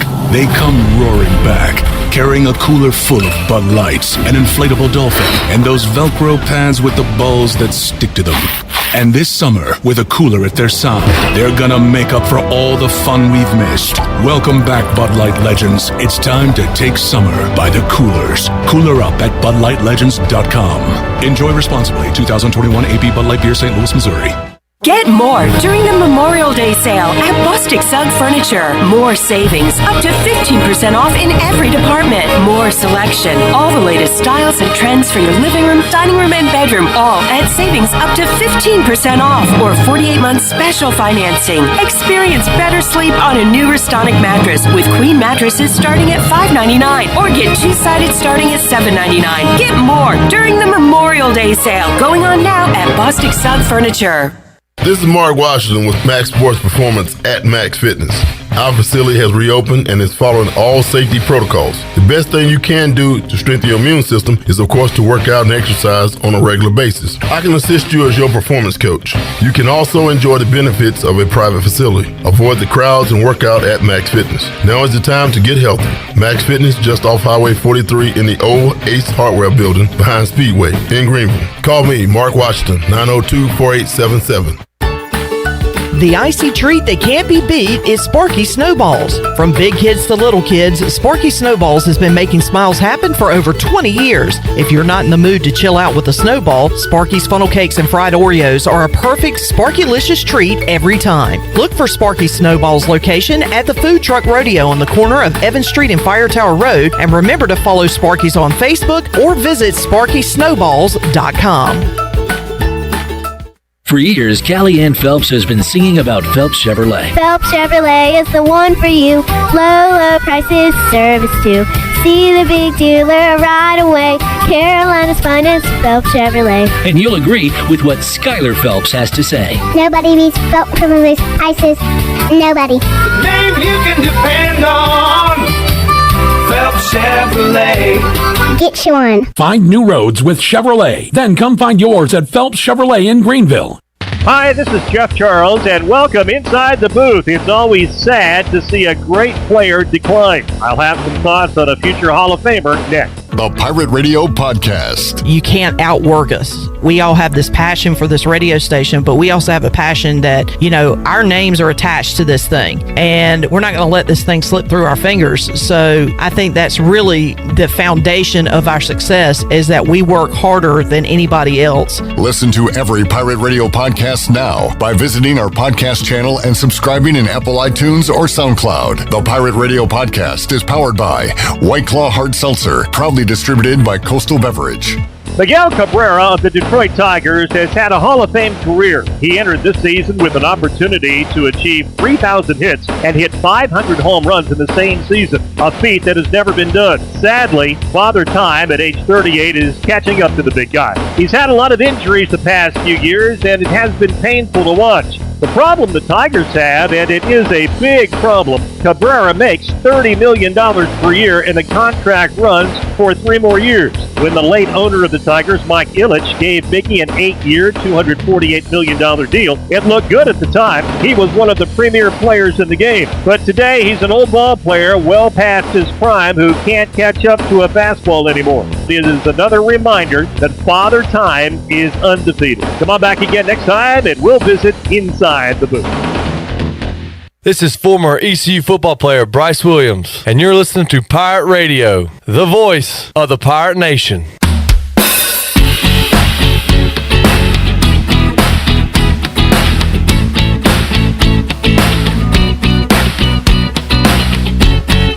You're listening to Hour 3 of Pirate Radio Live. Do you need custom t-shirts, apparel, or promotional items for your business, organization, or event? Keep it local. Print it local with University Sportswear. Contact them today at universitysportswearenc.com. Now, back to the show. Welcome back. Quality Equipment is your full-service John Deere dealer with 28 locations to serve you. Quality Equipment is open in Winterville next to Sam's Club, or visit qualityequip.com to find the location near you. And congratulations to Drew Beecham of Greenville. Picked up a $20 Captain Special Car Wash from Pirates Cove Car Wash. Keep your vehicle clean with the Pirates Cove Fast Pass with unlimited washes for only $9.99 for your first month. Pirates Cove Car Wash, the ultimate car wash experience, and the official car wash of ECU Athletics, with locations on 10th Street, Fire Tower Road, and Memorial Drive. Now let's head back into PRL. Here is your host, Clip Rock. All right, we got a night of Major League Baseball, NBA playoffs, and Stanley Cup playoffs on tap. Hurricanes, Game 5 at PNC Arena. Big one tonight at 8 o'clock as they take on the Nashville Predators. 3 NBA games tonight. Chandler, can we do a quick segment called Chandler's Weird NBA Plays? Can we talk about that on the show? I already put my laptop up. Okay. You've got some odd you're going for the gusto tonight. Yeah, I saw the big number with the plus sign in front, and I was like, you know what? So you need I'm going to risk a little to win a lot. You need the Celtics and Nets to be tied at the end. No, that was just one I gave out. I went with a different one. Oh, okay. No, but you are going. That one was like plus 250 or 2,500. And it's illegal to bet in North Carolina, so we're just kind of talking here. We're not actually doing this. No, I was looking up bets. And let's just say that you liked was it Suns to be winning the first half and Lakers to win the game? Did you do that one? No, I did. What did you do? Suns to be winning at halftime. Yeah. Lakers to win. Which is exactly what I just said. I thought you said the complete opposite. Suns to be winning at halftime, Lakers to win the game. Oh, yes. I took that. Okay, all right. And then what was the other one? There was another weird one.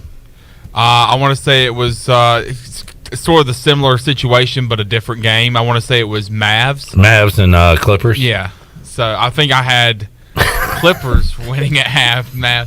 We'll see. We'll see. All right. Good luck with Chandler's weird plays. I'm going. I've never done this before. It's just something different. This will be fun. We'll see how it goes. I'm going juice bagger, as they say, where huge minuses are in front. Canes and Maple Leafs tonight. They're both huge favorites, so it's not even like cool to talk about taking those.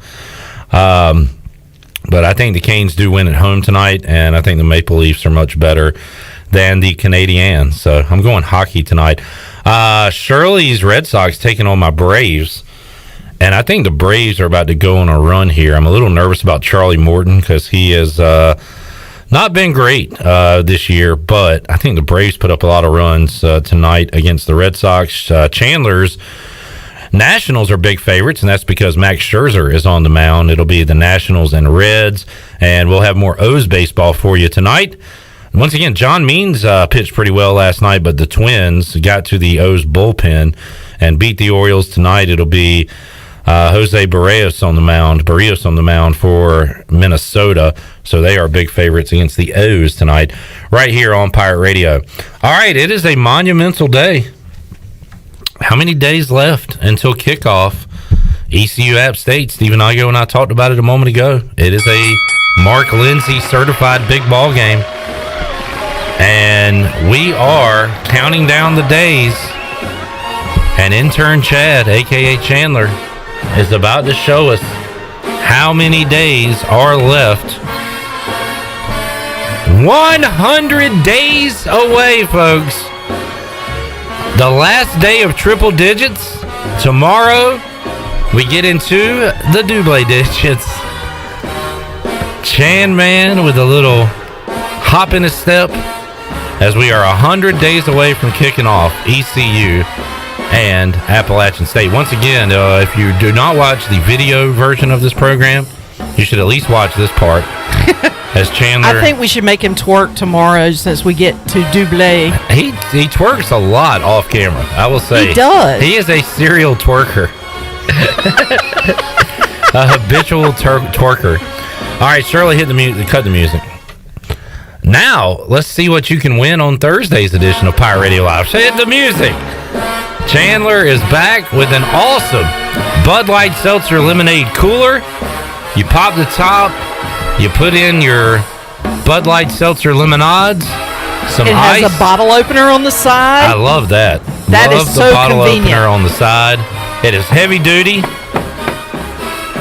You can hit somebody on side the head with it. If you get into a fight at a party. Outstanding. Do whatever you want to with it. I would recommend just using it for cooling your beverages. But it's multi-purpose, and we'll be giving that away. No show Friday. So we'll be giving that away Thursday right here on Pirate Radio Live. Thank you, Chandler, for that. And thank you to our in-house band for performing that lovely song once again on Pirate Radio Live. All right, let's get our last break in. We'll come back and wrap up today's edition of Pirate Radio Live, let you know what you missed if you're just tuning in, and head off into the sunset on this Tuesday. Back with you on PRL after this.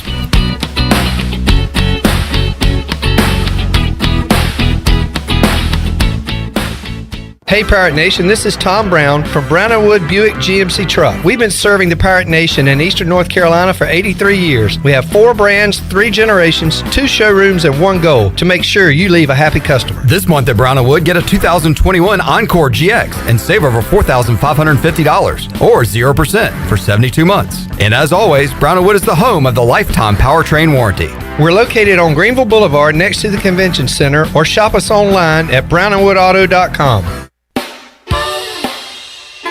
The best place in Greenville to unwind after work and have fun is AJ McMurphy's. AJ's has daily food and drink specials and an awesome patio perfect for some outdoor dining. Stop by AJ's on Monday for open mic, music on the patio on Tuesday, sports trivia with me, Clip Brock, on Wednesdays, and music bingo on Thursday.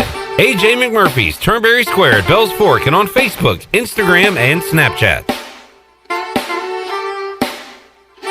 Hey Pirate fans, this is Cliff Godwin. Summer is here and I want to invite your son to attend Cliff Godwin Youth Camps. We will offer 3 sessions the weeks of June 28th, July 12th, and July 26th. All camps will be held at Clark LeClaire Stadium and campers will get baseball instruction from members of the 2021 ECU baseball team. Campers will also play games and each camp ends with our famous Pirate Slip and Slide. Full day and half day sessions are offered. For more information, visit cliffgodwinbaseballcamp.com. See you there. Go Pirates.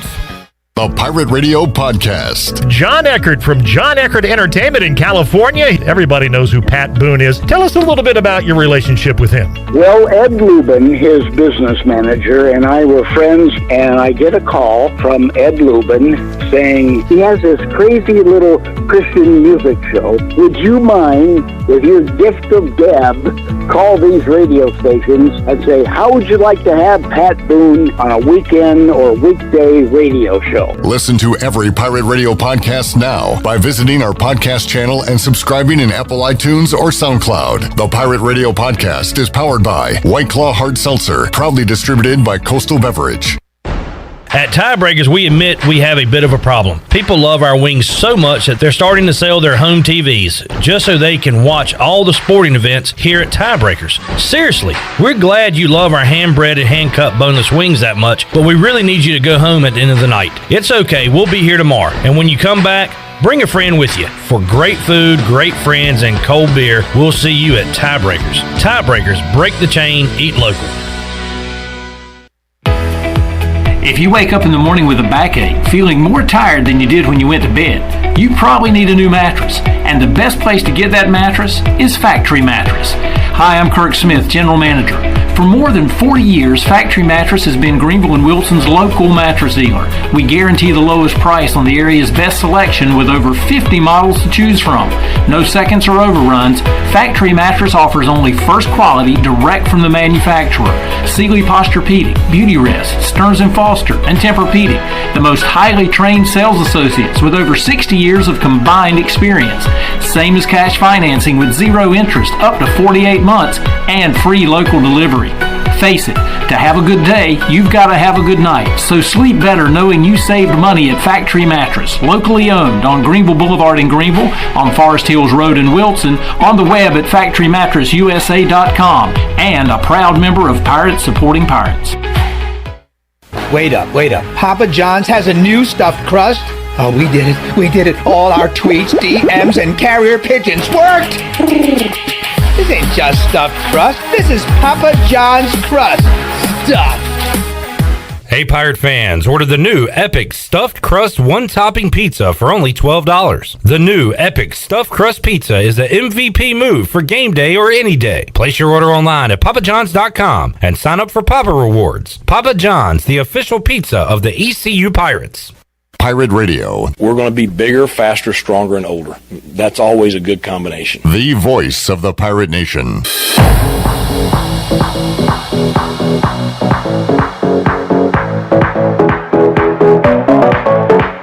You're listening to Hour 3 of Pirate Radio Live. Do you need custom t-shirts, apparel, or promotional items for your business, organization, or event? Keep it local. Print it local with University Sportswear. Contact them today at universitysportswearenc.com. Now, back to the show. Welcome back. Take a look at your stock market report. The Dow was down 81 points. It closed at 34,312. The NASDAQ slipped 4 points at 13,657, and the S&P was also down 8 at 4,188. That's your Wells Fargo Advisors financial report. For a personal look into investing, call Wells Fargo Advisors today at 756-6900 in Greenville. Wells Fargo Advisors, LLC, member SIPC. Now let's head back into the show. Here's Clip Brock. Alrighty, we got through today's awful game together, and we did that by talking ECU football, Pirate Hoops, little music, and some music as we talked about our other things we've seen inside Minji's Coliseum outside of basketball and volleyball, and there were some good suggestions, good entries into that conversation. We'll be back with you Wednesday at 3. Now, ECU plays at 3, so we'll, I don't know, depending on how the game goes, talk about that, but also some other topics with the voice chef Charles. Bryce Williams will join us. I'll see if I can cook up a little trivia for Bryce, Chandler, and Shirley. That might be fun. We should do music, but hum it. Or not hum it, but like... no. That's very... Now, are you going to be participating? Yeah. Because it's very subjective. I just don't want to get in the case where I like hum one well and then do one not so great, and you're like... And you get mad. No, I'm not going to. Trivia always ends with people getting mad. I'm used to that. Here's one for you. I don't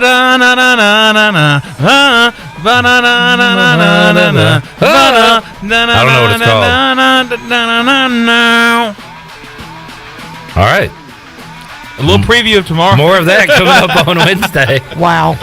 Also, Chandler. Okay, maybe. You know what? I changed my mind. Let's not do that. Chandler, we're going to talk to Greenie on Wednesday. Greenie? Oh, a rare Greenie appearance on a Wednesday. I hope I don't start having like the Friday yeah, I know. slowdowns. Because on Friday, we will have a best of show. That's 3 right. to 6 right here on Pirate Radio.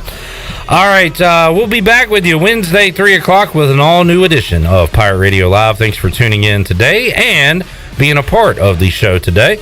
And we'll see you on Wednesday. So long, everybody. Thanks for listening to Pirate Radio Live, an exclusive presentation of the